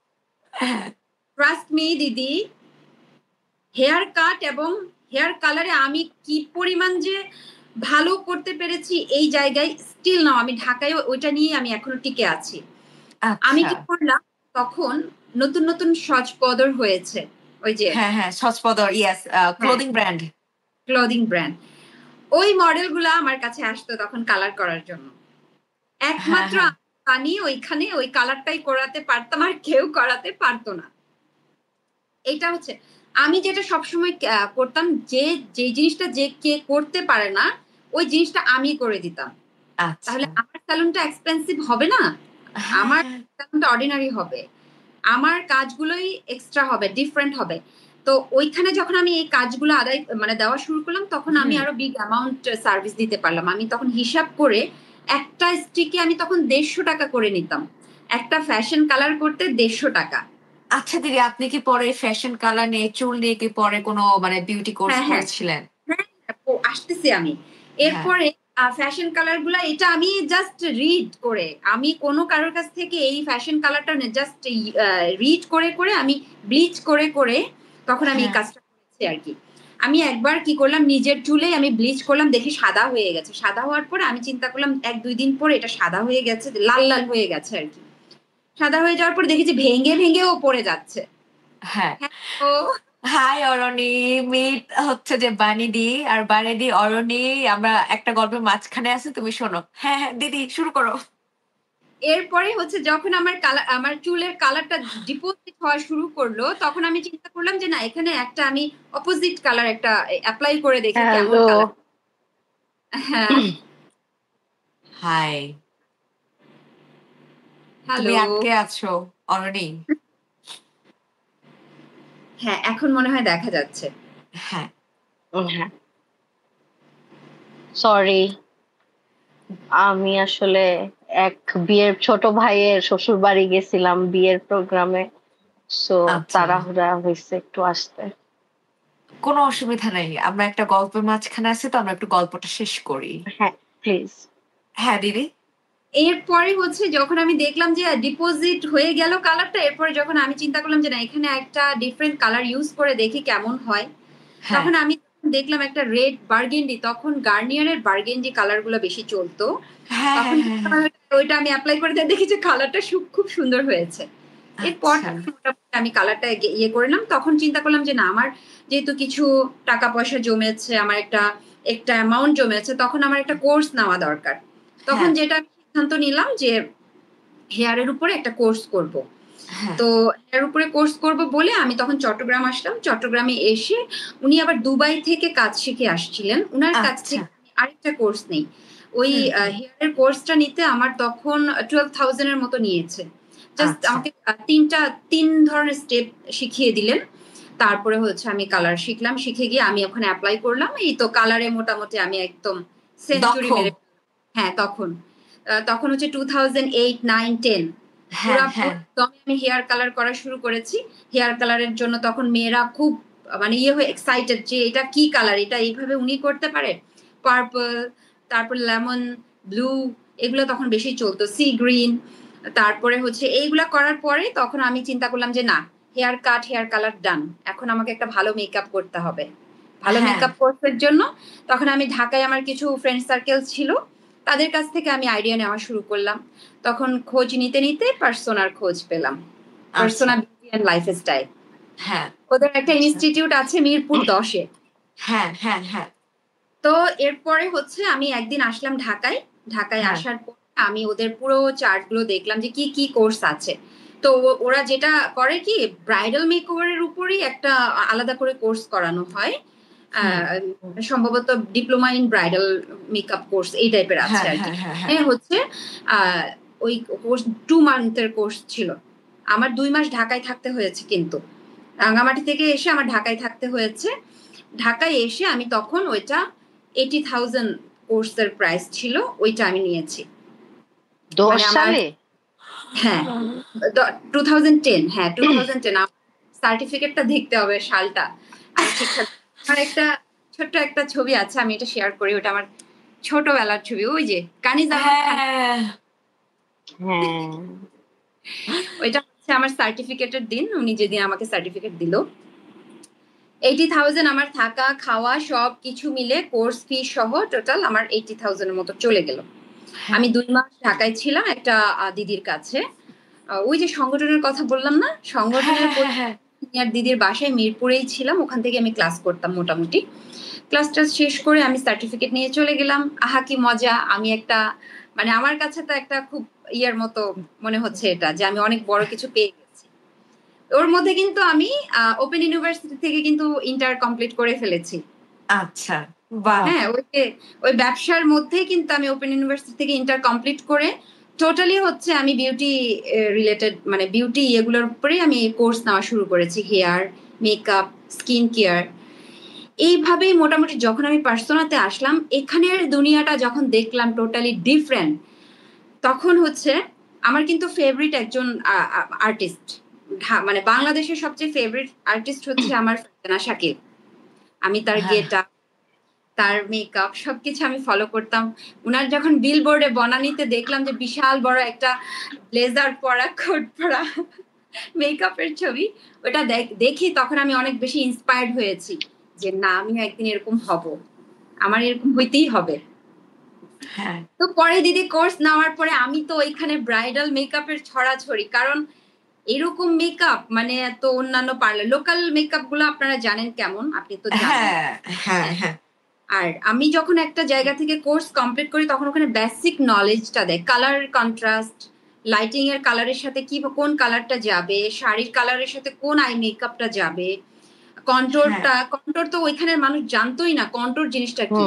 আর আমাদের এশিয়ান, মানে আমরা যারা একটু ট্রাইবাল পিপল আছে, আমাদের মেয়েদের এই জায়গাটার চোয়াল একটু বাড়ানো থাকে, এটাকে কিভাবে একটু মানে ইয়ে করা যায়, প্রফেশনাল একটা লুক দেওয়া যায়। হ্যাঁ, ওই জিনিসটা আমি যখন শিখে আসছি, তখন তো ব্রাইডালের ছড়াছড়ি, আমি যে কত ব্রাইডাল সাজিয়েছি, এক একটা ব্রাইডাল ওয়াও, 6,000 থেকে 8,000 টাকায় আমি ব্রাইড করতাম ওই সময়টাতে। হ্যাঁ, 2010 to 12, 13 পর্যন্ত আমি ওখানে পুরো রাজত্ব করে গিয়েছি।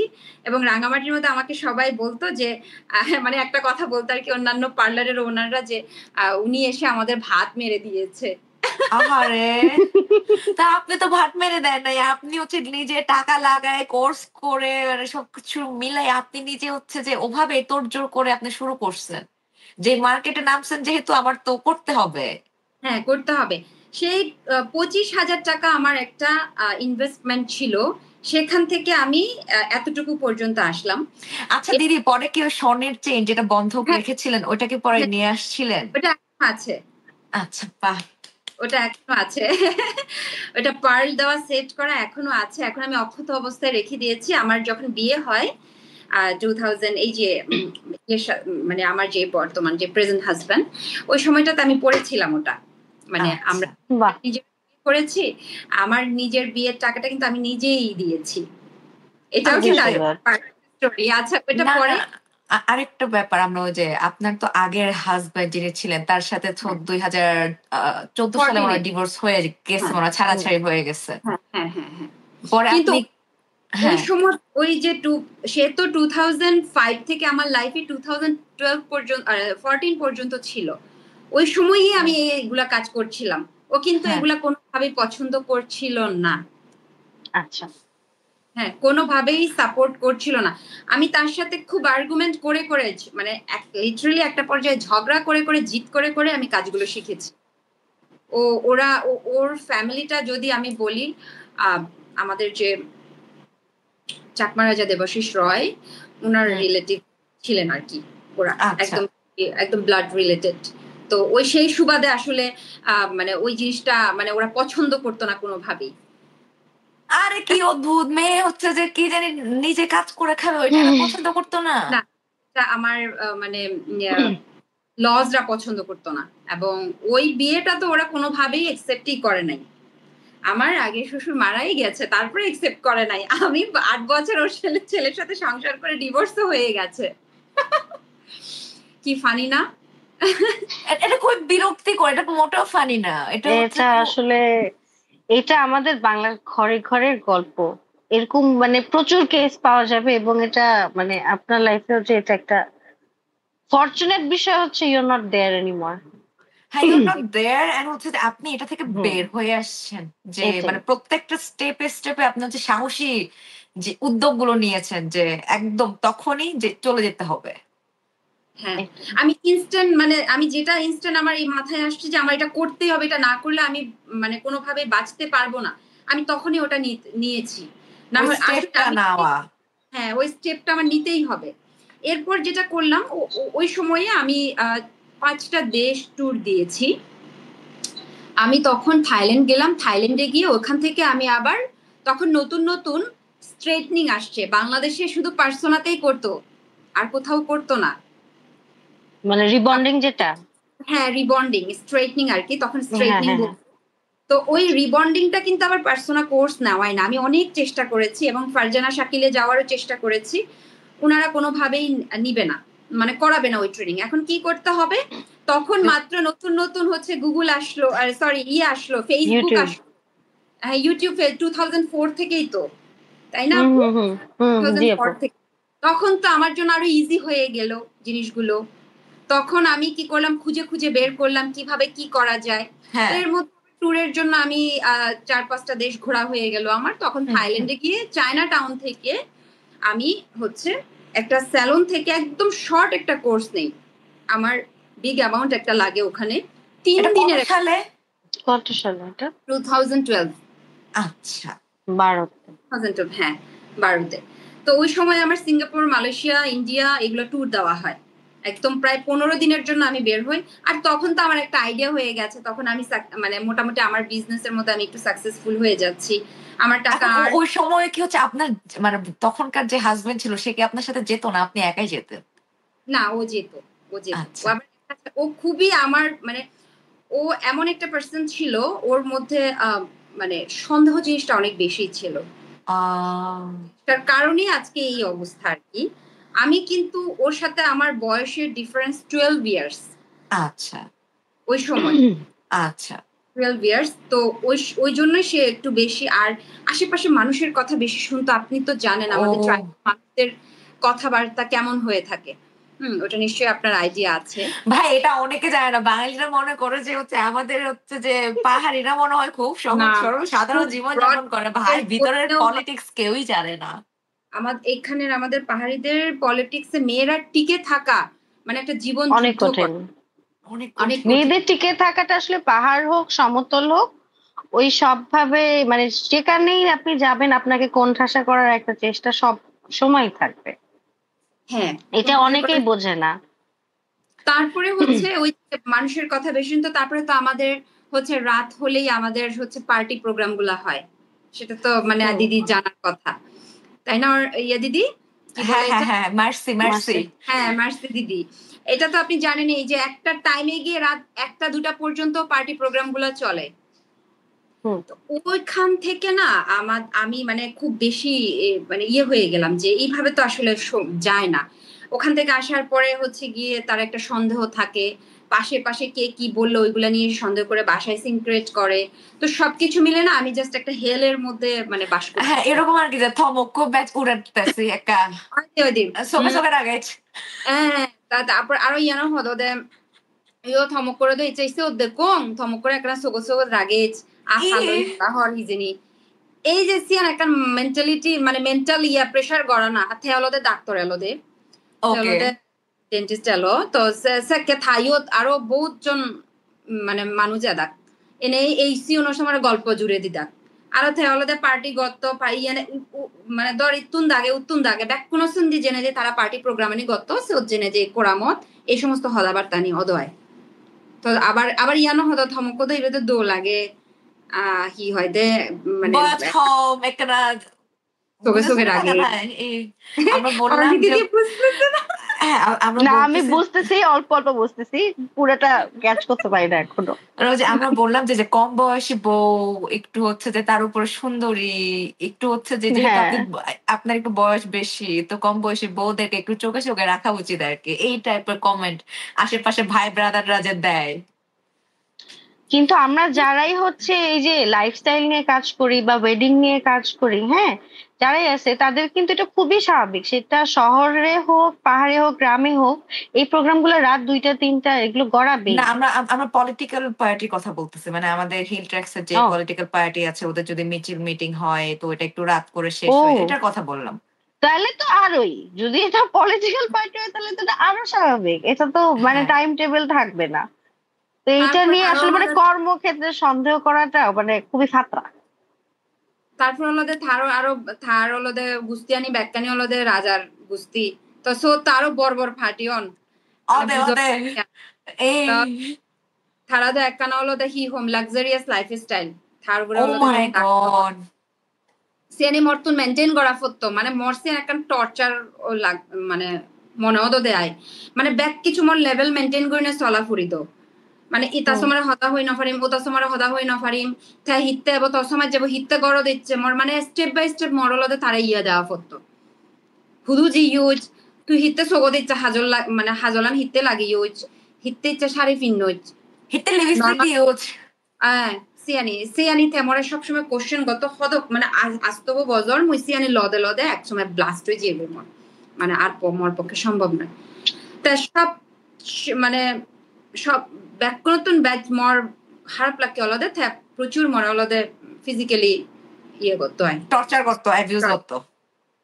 করতো সিয়ান বোর্ড কোর্ট কাছারি মুই লাস্ট এন্ড মুই মামলা পর্যন্ত করি তো মানে কেস পর্যন্ত জিয়ে করি মহিলা পরিষদ ইয়েস পরে দিতে মুই সুদি পাইছো গাইছো তো নলে মুই সুদি না পারলাম বলে এতক্ষণ যদি আমি ওখানে থাকতাম দিদি তাহলে হয়তো বা আপনারা আজকে আমাকে এখানে দেখতেও পেতেন না না এতক্ষণ আমি হয়তো বা আপনাদের থেকে অনেক দূরে থাকতাম তার উপরে তারা তো আবার হচ্ছে যে একটু মানে কি বলে এটা মানে একটু প্রভাবশালী পাওয়ারফুল ফ্যামিলি মানে রাঙামাটিতে চিন্তা করলে তো ওরা একটু প্রভাবশালী ওদের একটা মানে উচ্চ মহলে যাতায়াত আছে আমার ওখানে লিটারালি কোনো লয়ার আমার কেস নিতেই চাচ্ছিল না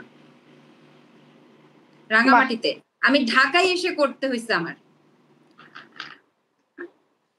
এটাই বাস্তবতা এটা আসলে জানা উচিত সবার ডিভোর্স পেপারটাও আমি ঢাকায় কোর্ট থেকে গাজীপুরে যে সুপ্রিম কোর্ট আছে সেখানে আমার এক ফ্রেন্ডকে দিয়ে আমার ফ্রেন্ডরা তো স্কুল ফ্রেন্ড লয়ার ওদেরকে দিয়ে আমি অ্যাপ্লিকেশন করে এখান থেকে আমি পাঠাইতে হয়েছে রাঙ্গামাটিতে কেউ অ্যাকসেপ্ট করছে না কেউ করবে না কোনো লয়ার কাজ করবে ওয়াও মানে এতটাই প্রভাবশালী বলে ওরা মানে এটাকে মাথায় রেখে কাজই করবে না কোনোভাবেই হ্যাঁ কোনোভাবেই কাজ করবে কেউ আমার মানে কেসেই নিতে চাচ্ছিল না আমার তো পুরো স্পট ছিল ফেসে হাতে গলায় সব জায়গায় স্পট ছিল আমি তো প্রতিদিনই আমি টর্চার হতাম তারপরে আমি জিদ করে করে আমি এই কাজগুলো করেছি জিদ করে করে তবে একটা জিনিস কি যেটা দিদি আমি জানি না এখানে আবার আরো কথা আছে তার ফ্যামিলি যখন মেনে নেয় নাই তার ওই যে বললাম মানুষ যে ভুল আমরা আবেগের বশত ভুল করে ফেলে তার ফার্স্ট ওয়াইফ ছিলেন তো ওই সময়টাতে আবার সে হচ্ছে মানে আরো অনেকগুলো মেয়ের সাথে তার রিলেশন ছিল তো আমি তো ছোট ছিলাম আমার সাথে কিভাবে জানি হয়ে গেল আমি ওই সময়টা আসলে আবেগের বশতে আমি একটা ভুল করে ফেলেছি আজকে আমি এই প্রোগ্রামে এটা বলবো যে ওই বয়সটাতে আমি একটা বড় ভুল করেছি ভুল করার সুবাদে আজকে হয়তো বা সেটার ইয়েটাও আমি ওইভাবেই পার করেছি আমি 8টা বছর ওইভাবে স্ট্রাগল করেছি আমার লাইফে এরপরে ওর ফ্যামিলি থেকে ওই মহিলার ফ্যামিলি থেকে বিভিন্নভাবে আমাকে ইয়ে করা হতো হেনস্থা বা করা হতো মানে বের হতে পারতাম না মানে নানা জনে নানা কথা বলতো কিন্তু ও সাহস করে জিদ করেও কিন্তু আমাকে ওই রাঙামাটিতেও নিয়ে গেছে এখন আমি জানি না এটা কি আসলে ভালোবাসা থেকেই আমাকে এইভাবে মানে ভালোবাসলে তো আসলে এইভাবে মারার কথা না এভাবে তো মানে মারার কথা না কিন্তু কেন করতো কি কারণে করতো আসলে আমি নিজেও জানতাম না বেসিক্যালি আমি তার সাথে 8 বছর কিসের উপরে সংসার করেছি আমি নিজেও জানি না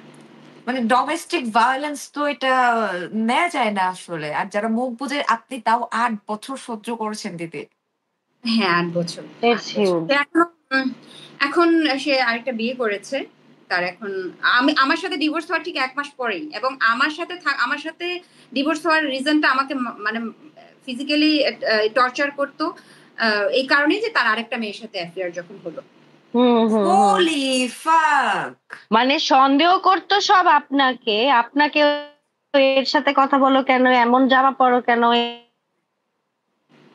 এই করো কেন সবকিছু দোষ আপনার কিন্তু মানে পরকীয়াটা সেই করে বেড়াইতো এবং কি ওইখানে যে কাজের ছেলেরা ছিল সবাই আমাকে টাইম টু টাইম ফোন করে বলতো আমাদেরকে তো বুঝি বলে বুঝি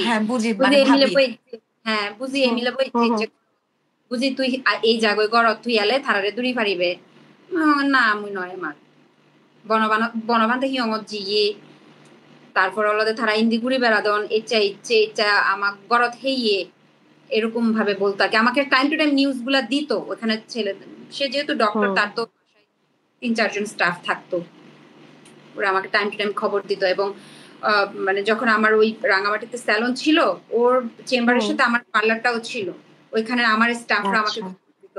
আরো অনেক কিছু আছে আসলে আমি অনেক কিছু ধরতে পেরেছি, আমি প্রমাণ সহ প্রুফ সহ ধরতে পেরেছি। কিন্তু আমি যখন কোনো আমার ফ্রেন্ডের সাথে কথা বলতে চাই, সেটা মেয়ে হোক ছেলে হোক, ও না বাসায় এসে আমাকে টোটালি লিটারালি এটা নিয়ে আমাকে খুব টর্চার করতো আর কি।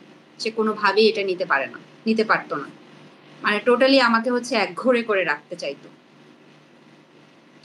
তারপর কারণ তাহলে তো উনার মানে কুকীর্তি গুলা রিভিল হয়ে যেত, তাই না? এই জন্যই মানে উনি উনারটা ঢাকতে আপনাকে বন্দি করতে চাইছেন।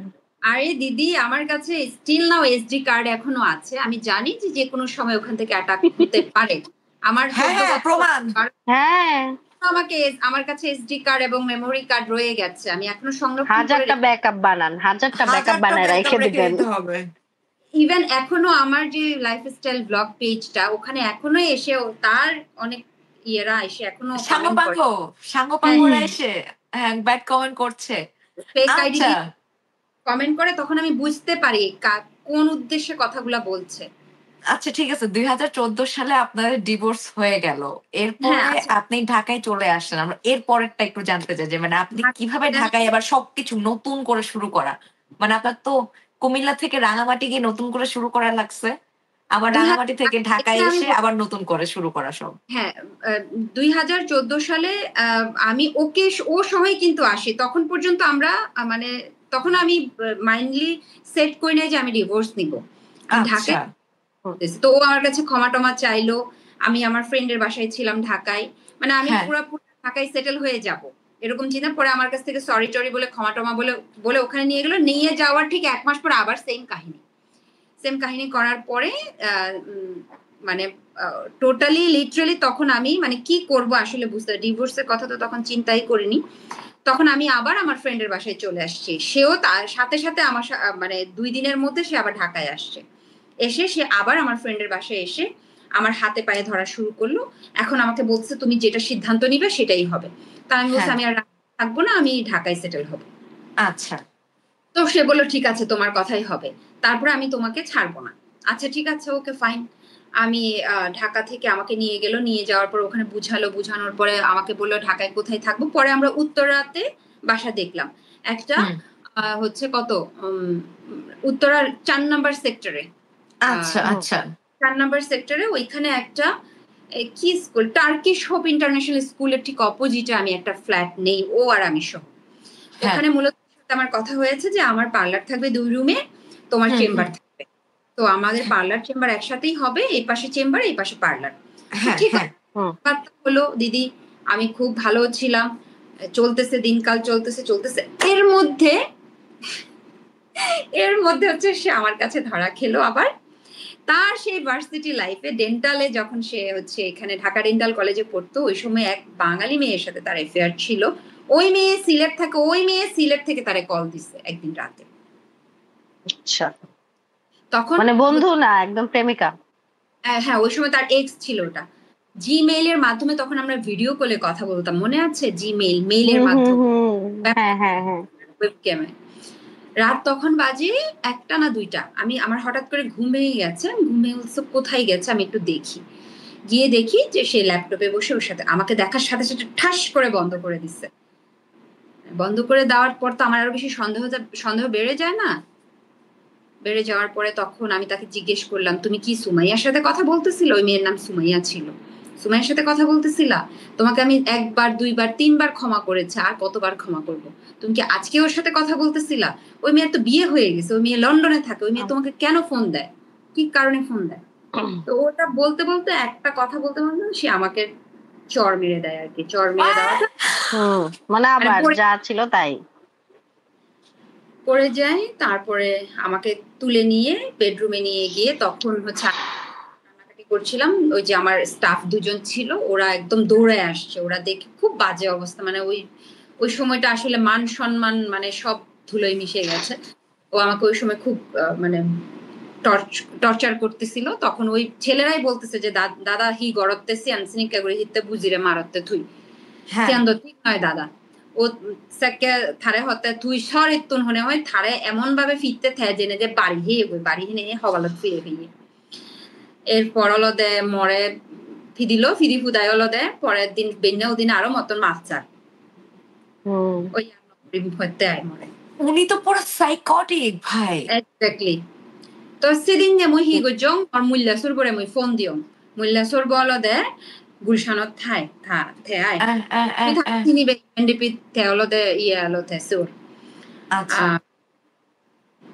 তো নামান হলে তুই চিনিবে তো থারে মুই ফোন দিম হঙ্গে মামা তে চিনিকে গড়ে থারে লনলে মুই হি করি মুই তো চিনিকে করি সংসার করি না পারো মোর তে মরে ফিজার গুজে হি হইয়ে তে মুই হঙ্গতে চিনিকে ইনিকে নিকা অবত্যা থে চিনিকে গড়ে মুই থাসা মরে সংসার নকরি পরে দি তারে ফোন দিনে দিয়ে আরো বুঝেবার পরে থে এনে মর্তন আরো মাপ চাললি ও আবারও আমার কাছ থেকে ক্ষমা চাচ্ছে আচ্ছা ঠিক আছে কি করব আর পায়ে ধরে ক্ষমা চাচ্ছে আবারও আমি মাফটা করেন সেদিন আমাকে ঘোরাইতে নিয়ে গেল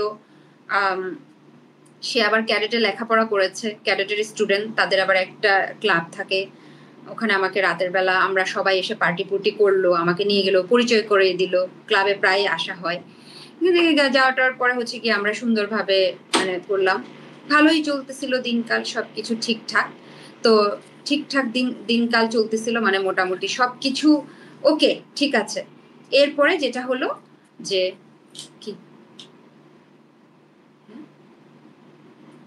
এরপরে যেটা হলো যে তারপরে হচ্ছে ওখান থেকে আমি আবার ওখানে গেলাম যাওয়ার পরে মেইন যে সমস্যাটা হলো যে একদিন বাসায় গেস্ট আসার পরে একটা খুব বাজে সিচুয়েশন হলো ওই দিনও সেম কাহিনী হওয়ার পরে এরপরেই হচ্ছে মোটামুটি আমি পুরো ডিজাস্টার হয়ে গেলাম যে না আমার পক্ষে আর পসিবল না তো পরে আমি বাসা থেকে বের হয়ে আসি তো ওখানে আমার এক সিনিয়র দিদি ছিলেন কি জানি নাম ওনার নাম ছিল বাঙালি উনি আবার মহিলা পরিষদের একজন সদস্য আর কি ওনার আমি বের হয়ে আসছি বাসা থেকে বের হয়ে উত্তরা থানায় আমি একটা জিডি করি করার পর ওখানেও সে একটা মানে ইয়ে করতে চাইছিল যে সমাধান করতে চাইছিল ওখানের পুলিশরা আমাকে বলছিল যে ফ্যামিলিতে এরকম হয় আপনি এটা ম্যানেজ করে নেন আমি বলছি না এটা কখনো পসিবল না আর কতবার ম্যানেজ করবেন ভাই এরপরে দিদি বের হয়ে আসার পরে আমি ডিভোর্স লেটার পাঠিয়ে দিলাম এরপরে নতুন করে লাইফ শুরু করলাম 2015 থেকে 2015-এ এসে তারপরে আমি বনশ্রীতে আসলাম বনশ্রীতে এসে তারপরে হচ্ছে নতুন করে শুরু করি আমার অ্যাকাউন্টে টাকা সব শেষ আমার প্রায় 10 লাখের মতো ছিল আমার ডেকোরেশন করতে প্রায় আমার প্রায় 3.5 থেকে 4 লাখ টাকা চলে যায় এরপরে আমার ওখানে 6 মাস ছিলাম তো 6 মাসের মাথায় হচ্ছে আমার স্টাফ 3 জন ছিল আমার ফ্লোর ভাড়া দিতে হতো সবকিছু মিলিয়ে আমার 72,006 মান্থে আমার প্রায় অনেকগুলো চলে যাওয়ার পর আমি একদমই খালি হাত শূন্য হাত কি করব এখন তো যা কিছু টাকা ছিল ওগুলো নিয়ে বের হয়ে এসে আমি কি করলাম এই বনশ্রীতে এসে নতুন করে শুরু করলাম আর কি আবার পথ চলা একদম নতুন ভাবে তারপর ওখান থেকে মোটামুটি ওখানেও আমি অনেক কিছু ফেস করেছি যখন আমি এখানে একা একটা মেয়ে যখন এখানে একা স্ট্রাগল করেছি আমাদের আশেপাশে বাঙালি ভাইরাও তো ভালো না না না কোন পুরুষই তলাটা ভালো না এটা আমি বলি ভালো না ভাই সেটা বাঙালি হোক সেটা পাহাড়ি হোক সেটা যাই হোক মানে ওখানেও আমি আরেকটা এই বনশ্রীতে এসে আরেকটা স্ট্রাগল ফেস করলাম বাড়িওয়ালা আমার সাথে মানে খুব একটা বাজে সিচুয়েশন ওই ব্যাটাকে আমি মারতে গেছিলাম পুরা মানে মেরেই দিব আজকে এরকম অবস্থা বাড়িওয়ালা হোক আমাকে মানে সে টোটালি মেন্টালি টর্চার করতেছিল যে সাইনবোর্ড দিতে দিবে বলে সাইনবোর্ড দিতে দিচ্ছিল না আমার সাথে বিয়ে করলো পেপারস করবে বলে পেপারস করলো না সে আমার সাথে হচ্ছে গিয়ে কন্ট্রাক্ট করলো 2 বছরে সেই পেপারসটা করলো না এরপরে সে আমাকে 3 মাসের মাথায় বলে কি আপনি এখান থেকে চলে যেতে সে একবার আমার স্টাফদের কাছে এসে বলে আমাকে চুল কালার করে দিতে হবে আমাকে ফোন দিয়ে বলে আমার মানে মানে কি বলে এটা আপনার পার্লারে যাব আমি আপনার মেয়েদেরকে বলেন আমাকে চুল কালার করে দিতে ফেশিয়াল করে দিতে আপনার তো কোনো পুরুষ কর্মচারী নাই বা আপনি কি তখন পুরুষদের সার্ভিস দিতেন যিনি চাইলেন নাকি না উনি মনে মনে নিজেকে মহিলা ভাবতেন, এজন্য মহিলা পার্লারে যেতে না চাই? না, উনি বাড়িওয়ালা, এটা ওনাকে করে দিতে হবে। উনি বাড়িওয়ালা, ওনাকে করে দিতে হবে। এবং উনার তো একটা ব্যাপার যে মেয়েরা সেলুনে গেলে তো ওনাকে ছেলেরা ডলবে, এখানে গেলে ওনার খুব মানে মনের খুব শখ, বুঝছো নাই, মানে তিন যে চারটা মেয়েরা একটু ধরতে মেয়ে। পারবে। হ্যাঁ, হ্যাঁ হ্যাঁ কি যে হ্যাঁ ওরা তো জানে না আসলে কি হয়। হ্যাঁ, হ্যাঁ। এরপরে হচ্ছে ওখান থেকে আবার হচ্ছে নতুন করে ওই বাসাটা ছেড়ে দিতে হলো। তখন হচ্ছে গিয়ে আমার লাইফটা শুরু করলাম আর কি, স্টার্ট করলাম নতুন করে। তারপরে বিজনেসটা এই বনশ্রী থেকে মোটামুটি এক পর্যন্ত স্টেবল করে রাখলাম। এরপরে আমার Wow. আছে ছোট বোনকে অনার্স কমপ্লিট করালাম। আমার ছোট ভাই আছে, ওদেরকে আমি দেখাশোনা করতে পারছি এখন। আমার নিজের এখন বিজনেস, এখন একটা পজিশন চলে আসছে। এরপর 2014 এর দিকে তো ওরকম আমি ইউটিউবিং করার মতো আমার টেন্ডেন্সি থাকলেও ইউটিউবিংটা আমি করতে পারি না। কারণ হচ্ছে আমি কি ইনকাম করব নাকি চলবো নিজে, নাকি মানে ছোট বোনের পড়ালেখা খরচটা তুলবো, না আমরা দুই বোন কিভাবে চলবো, ওই টেনশনটা বেশি থাকতো। কিন্তু তখন 2014 বা 15 এর দিকে তখন কিন্তু আস্তে আস্তে ইউটিউবাররা আসা শুরু করেছিল। হ্যাঁ হ্যাঁ হ্যাঁ হ্যাঁ। তো ওই সময়টাতে আসলে আমার ইচ্ছা থাকলেও আমি করতে পারতাম না। পরে এই যে সবকিছুর পরে করোনা যখন স্টার্ট হলো, করোনার সময় থেকে মোটামুটি আমি ইউটিউবিং এ আসা শুরু করলাম, ব্লগিং করা শুরু করলাম। তাও সবচেয়ে বেশি ইন্সপায়ার্ড হচ্ছে আমার ছোট বোন করলো, আমার হাজবেন্ড করলো, বললো যে হ্যাঁ তুমি করো।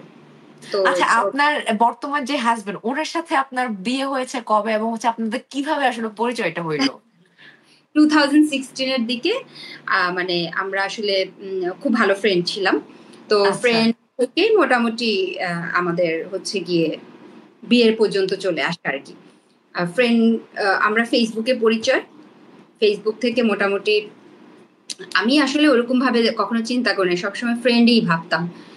মানে আমার কিছু আপ এন্ড ডাউন সে দেখেছে, দেখতো খুব কাছে থেকে, মাঝে মধ্যে আড্ডা দেওয়া হতো। আমার কিছু ফ্রেন্ড সার্কেল ছিল, সেখানে গিয়ে আড্ডা দিতাম, আমরা আসতাম একসাথে। হ্যাঁ ও হ্যাঁ মাঝে হ্যাঁ। থেকে বের হলো। তারপরে হচ্ছে এরকম করতে করতে না আমি আসলে ওইভাবে কখনো চিন্তাই করি নাই যে মানে আমরা যে বিয়ে পর্যন্ত আসবো আর কি, জাস্ট আমরা ফ্রেন্ড ছিলাম। তো যেহেতু আমাদের আন্ডারস্ট্যান্ডিং, চিন্তা ভাবনা সবকিছু একই রকম, তখন আসলে একটা পর্যায়ে এসে চিন্তা করলাম যে না, আসলে ও যেটা চাচ্ছে আর এটা করেই ফেলি। কারণ দেখা যায় কি, একটা মেয়ে একা ঢাকা শহরে কিভাবে স্ট্রাগল করবে, বারবার বারবার সব দিক থেকে হচ্ছে গিয়ে একটা চাপ আসতেছে। এই একা দেখতেছে একটা মেয়েকে, না যায় ওকে একটু খোঁচাই, বা আমি ওকে, ও একা আছে একটা মেয়ের সাথে, ওরা তো একা থাকে, দেখি ওরা কেমন একটু খুঁজে। এগুলো না, এগুলো প্রেশার প্রেশার হয় মাথার মানে মধ্যে যে পাড়ার দোকানদার থেকে শুরু, মুদির দোকানদার থেকে শুরু করে, হ্যাঁ রাস্তার লোকজন থেকে শুরু করে, বাড়িওয়ালা থেকে শুরু করে, হুম হুম এভরিওয়ান ভাই। আমি একটু মানে বলি, আমি আজকে বিয়ে বাড়িতে গিয়ে বিয়ের প্রস্তাব পাইছি, মানে কারো সহ্যই হইতেছে না যে আমার থেকে জুনিয়র কারো বিয়ে হইতেছে এবং আমি সিঙ্গেল। এটা কারো সহ্য হচ্ছে না। সবাই জিজ্ঞেস করছে, মা তুমি বিয়ে করবে, আমার কাছে ছেলে আছে, মা তুমি বিয়ে করবে। ভাই আমি আজ, এবং যেই ছেলেটার সাথে আমাকে বিয়ে দেওয়ার ইনফ্যাক্ট চেষ্টাও হচ্ছিল, ওই ছেলে আমার পিস পিস ঘুরঘুর করতেছে। কি যে কি নির্লজ্জ হাস্যকর বেহায়া রে ভাই, ভাই। আমি জানি না, এটা খুবই উইয়ার্ড যে তুমি যেখানেই যাও তোমাকে একটা বিয়ের প্রস্তাব দিবে। হ্যাঁ হ্যাঁ, এইটা আমাদের কালচারে কেউ না কেউ এরকম হয়। ইভেন আমি যখন মানে আমি যখন বিজনেস করতাম আর কি, ওরা তো আসলে বুঝে না, অনেক আমাদের এখানে মুসলিম যারা আসেন আর কি, তারা বুঝে না আসলে ধর্ম যে আলাদাও থাকতে পারে বা অন্য গোত্রের মানুষও থাকতে পারে। অনেক আন্টি এসে আমাকে তার ছেলের জন্য পছন্দ করেও ফেলেছে। দুইজন আন্টি আসছিল, মানে তারা মোটামুটি আমার সাথে কথা বলবে এরকম। তখন আসলে এর সাথে মানে ওর সাথে আমার, ওর বাচ্চার বাবার সাথে তখন আমার কোনো ধরনের কোনো ওরকম কোনো কিছুই ছিল না আর কি, জাস্ট ফ্রেন্ড ছিলাম আমরা, ভালো ফ্রেন্ড। তো এরকম অনেক আছে যে দেখলেই, কোনো মেয়েকে দেখলে তারা বিয়ের প্রস্তাব নিয়ে আসে, বিয়ের প্রস্তাব দিতে চায় কোনো সিঙ্গেল মেয়েকে দেখলে। এটা আসলে আমাদের বাংলাদেশের এই আন্টিদের এটা একটা মানে খুব মানে নর্মাল, এটাকে আচ্ছা নর্মাল। হ্যাঁ হ্যাঁ। দি, আমাদের হচ্ছে যে সময় একদম কম, আমাদের 15 মিনিটের হ্যাঁ মতো সময় আছে। আমরা হচ্ছে যে ভাইয়ার সাথে যে বিয়ে, মানে বর্তমান আপনার জামাইয়ের সাথে, হুম হুম। ভাইয়া তো মনে হচ্ছে যে অন্য গোত্রের, মানে ভাইয়া তো বড়ুয়া, হ্যাঁ তাই না? বড়ুয়া, কিন্তু হ্যাঁ ও ধর্ম বুদ্ধিস্ট, বৌদ্ধ ধর্ম। হ্যাঁ, বড়ুয়া কিন্তু ধর্ম আবার বুদ্ধিস্ট। তো বড়ুয়া হচ্ছে যে ওনারা দেখতে কিন্তু বাঙালিদের মতো, বুঝছো? হ্যাঁ, তো এটা আবার হচ্ছে আমাদের পাহাড়ি পোলাপাইন যারা থাকে তারা তো জানে না। তারা তো চেহারা দেখতেছে হচ্ছে যে ওই ওরে বাঙালি মানেই হচ্ছে যে একদম বাঙালি বিয়ে করে মেয়ে এখন হচ্ছে যে পুরা পকারপাড় হয়ে গেছে। মেয়ে হচ্ছে যে সব বিলিয়ে দিচ্ছে। এরকম আরকি একটা হেট্রেট মেয়েটার প্রতি। হেট মানে মানে দিদি আপনি আমার ব্লগ গুলোতে যে দেখলে আপনি বুঝতে পারবেন যে কি পরিমাণ হেট ওরা করে, কি পরিমাণ স্ল্যাং ইউজ করে এবং না জেনে না শুনে কিভাবে বাজে মন্তব্য করে। তাদের মেন্টালিটি ওই যে অতটুকুর মধ্যে পড়ে থাকে, এখান থেকে না আর ওরা বের হয়ে আসতে পারে না কেন জানি। এবং না, মানে তারা সমস্যাটা কি আমি না বলি আমার যেটা অবজারভেশন, তুমি তো বলটা বলবো অবশ্যই। হ্যাঁ আমি যেটা বলি আমার অবজারভেশন হচ্ছে, ধরো সিমিলারলি আবার ধরো বাঙালি কোনো মেয়েকে যদি পাহাড়ি কোনো ছেলে বিয়ে করে সেটা খুব গ্লোরিফাই করা হয়। সো খেলাটা আসলে পুরুষদের, পুরুষ যেদিকে যাকে টানতে পারবে সেই হচ্ছে জিতবে। হ্যাঁ, এখানে মেয়েটা কোন দিকে যাচ্ছে বা মেয়েটা যাই করবে মেয়ে স্লাট, কিন্তু ছেলেরা যাই করুক এটা মানে অলওয়েজ ওয়েলকাম, এটাই হচ্ছে আসল হিসাব। হ্যাঁ, আমি যে কথাটা বলতে চাচ্ছিলাম এই যে দিদি হচ্ছে যে একটা মানে সম্ভ্রান্ত পরিবারের একটা ছেলেকে বিয়ে করছে ছোটবেলায়। তার সাথে ৮ বছর সংসার করছে। এবং ওই পোলা হচ্ছে যে মানে বাসায় সবসময় ডোমেস্টিক ভায়োলেন্স দিদির উপর টর্চার করতো। এটা করা যাবে না, সেটা করা যাবে না। এত হচ্ছে যে ব্যারিয়ার দিয়ে রাখতো। তাও ও ৮ বছর মুখ বুজে সংসার করছে। এখন ফাইনালি সে ডিসিশন নিছে সে বের হয়ে আরেকটা হচ্ছে যে আরেকভাবে নতুন জীবন শুরু করবে এবং মানে জীবনে তো কত মানুষের সাথে না পরিচয় হয়। না ওইখান পর্যন্ত কিন্তু বিয়ে পর্যন্ত আসার কোনো ইচ্ছা ছিল না। আমাকে না, না। হচ্ছে মানে স্ট্রং হতে হবে অনেক। আমার হ্যাঁ, ড্যাড সেটাই হ্যাঁ, সেটাই এটা ভাবতেছি যে ঢাকা আমাকে শহরে বুঝতে পারে। সারভাইভ করা একটা মেয়ের জন্য অনেক কঠিন। তার উপর আমাদের মার্কা মারা চেহারার জন্য তো আরো হ্যাঁ কঠিন। হ্যাঁ, হ্যাঁ একা, একা বাসা ভাড়া দিবে না, কিছু করতে দিবে হুম না। তো হুম তো ভাইয়া তো হচ্ছে যে মানে পরে তো ভাইয়ার সাথে আগে বন্ধুত্বের সম্পর্ক ছিল এবং ভালো লাগা থেকে পরে হচ্ছে আপনারা বিয়ে করলেন। হ্যাঁ এখন কিন্তু সিদ্ধান্ত আপনি আপনার ডানা মেলে আপনি উঠতে পারতেছেন, যেটা আপনি আগের সংসারে পারেন নাই। এবং এটাই লোকজন নিতে পারতেছে না যে আপনার উড়াটা, আপনার ভালো থাকাটা। হ্যাঁ এই যে এক্স্যাক্টলি।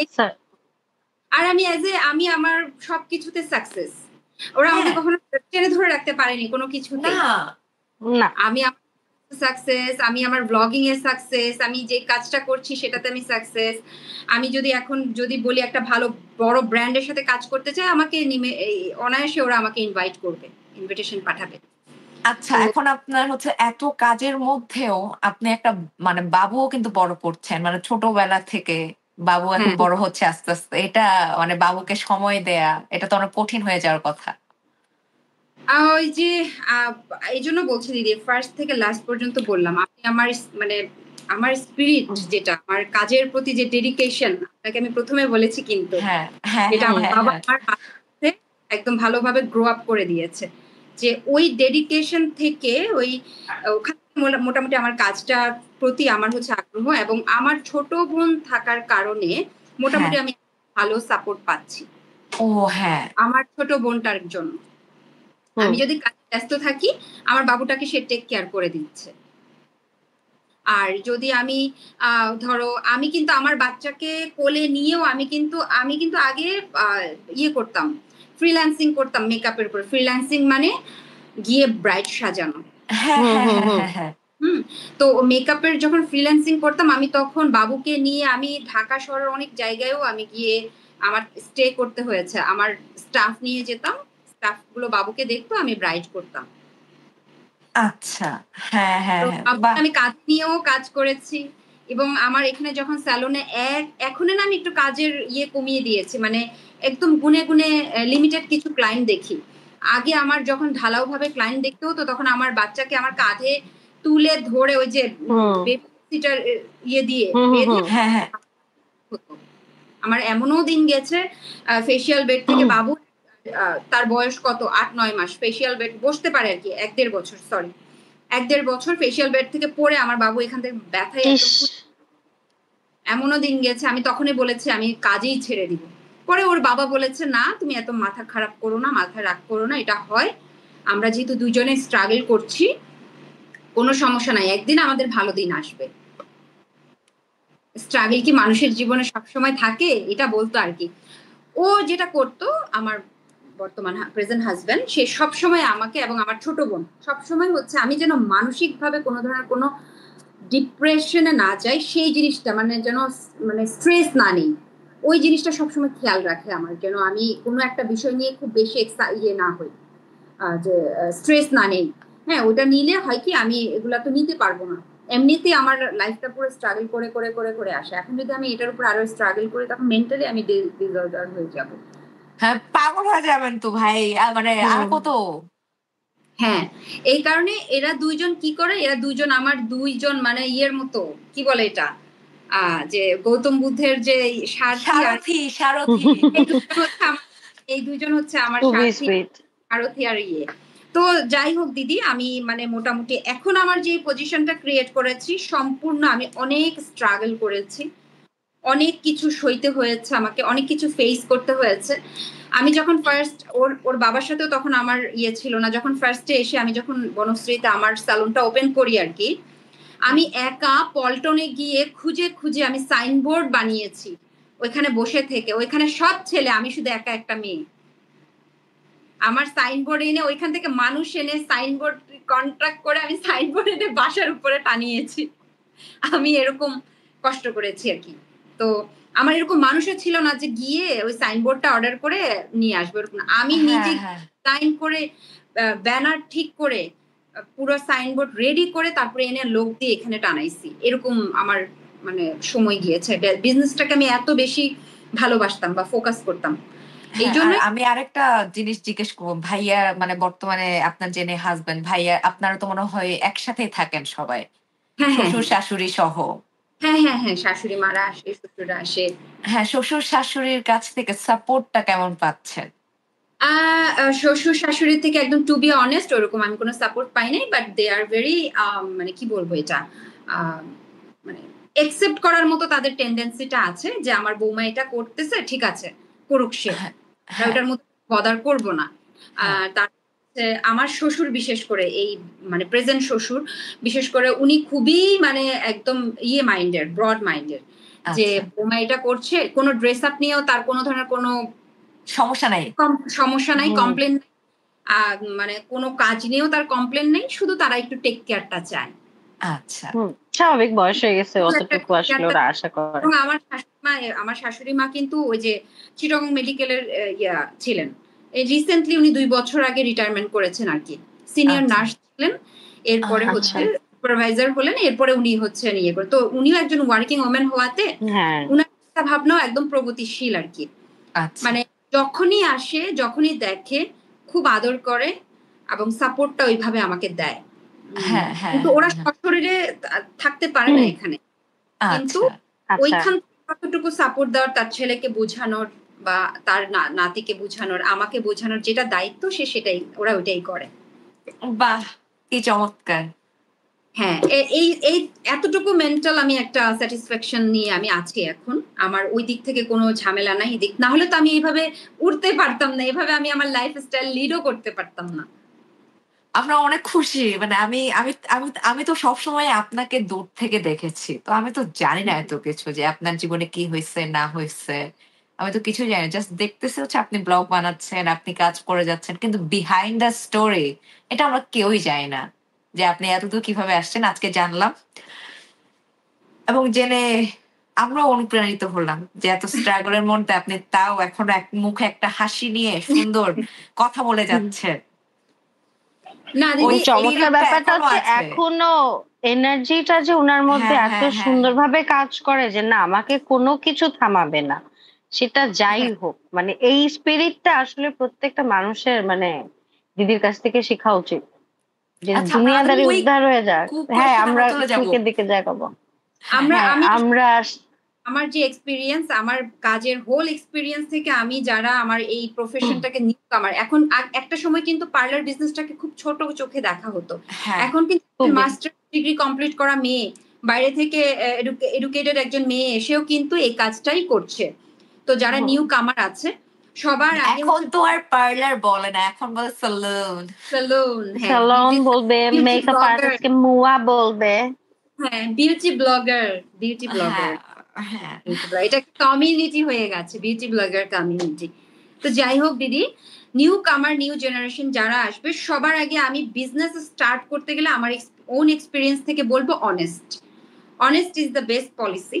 অনেস্টি দিয়ে বিজনেস স্টার্ট করবেন, শুরু থেকে শেষ পর্যন্ত এটা সুন্দর একটা পথ চলা হবে।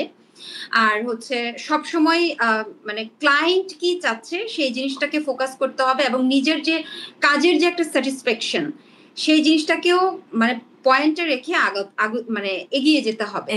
আমরা যদি এই পয়েন্টগুলো যদি মানে স্কিপ করে যাই দেন আমরা কিন্তু থাকতাম। যেমন আমি কিন্তু অনেক ব্যাকডেটেড বলতে গেলে, আমি সেই কি বলবো মিলেনিয়ার জেনারেশন, আমি এখনো সাথে কিন্তু মিলে কাজ করতেছি। হ্যাঁ ঠিক না? ঠিক, আমি ওইটাই আমি ভাবতেছিলাম যে ওখানে আমি কিন্তু 90 কিডস, এখনো আমি এই যে গেঞ্জি জেনারেশনের সাথে কাজ করছি, টেক্কা দিয়ে কাজ করছি, কম্পিটিশন চলছে আমাদের সাথে। এখন আমাকে দেখলে সবাই বলে যে আমিও গেঞ্জি জেনারেশনেরই। হ্যাঁ আমরা ওভাবে আপনাকে চিনি এখন। হ্যাঁ, অলরেডি কুইক কোয়েশ্চেন, আমাদের খুবই সময় নাই, অনেক কম সময়। আপু আমরা একদম শেষ পর্যায়ে চলে আসছি, তো হ্যাঁ এখন কুইক কোয়েশ্চেনস হবে।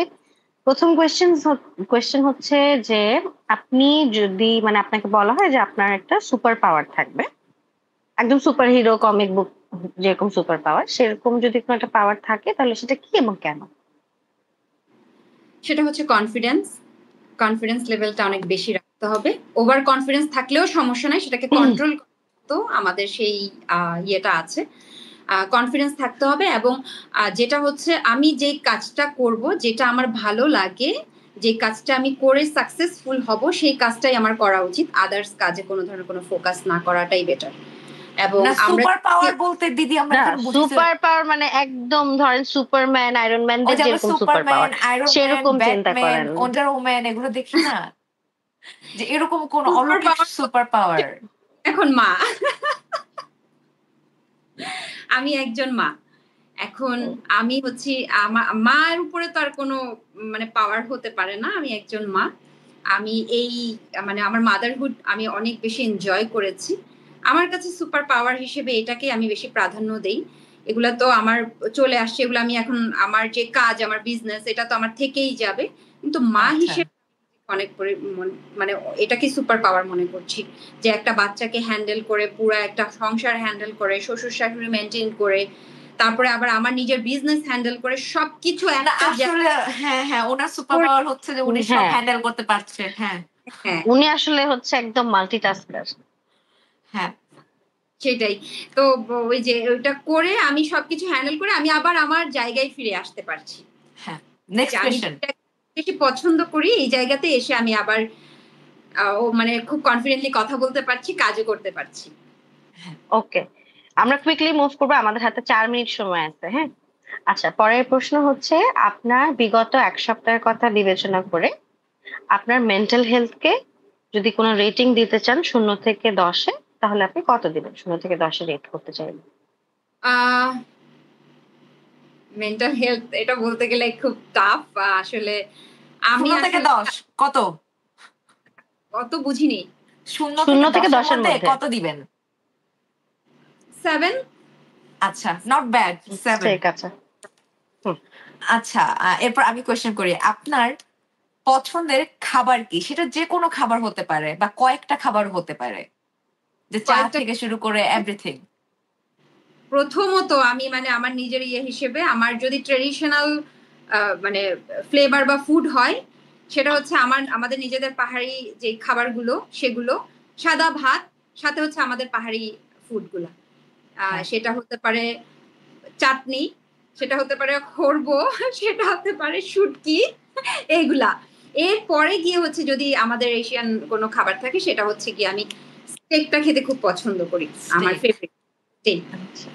হ্যাঁ, স্টেকটা আমার খুব পছন্দের লিস্টে থাকে সবসময়। আচ্ছা, আপনার ফেভারিট কুক কে, যে যার রান্না আপনার খেতে খুব ভালো লাগে? সেটা আপনি নিজেও হইতে পারেন।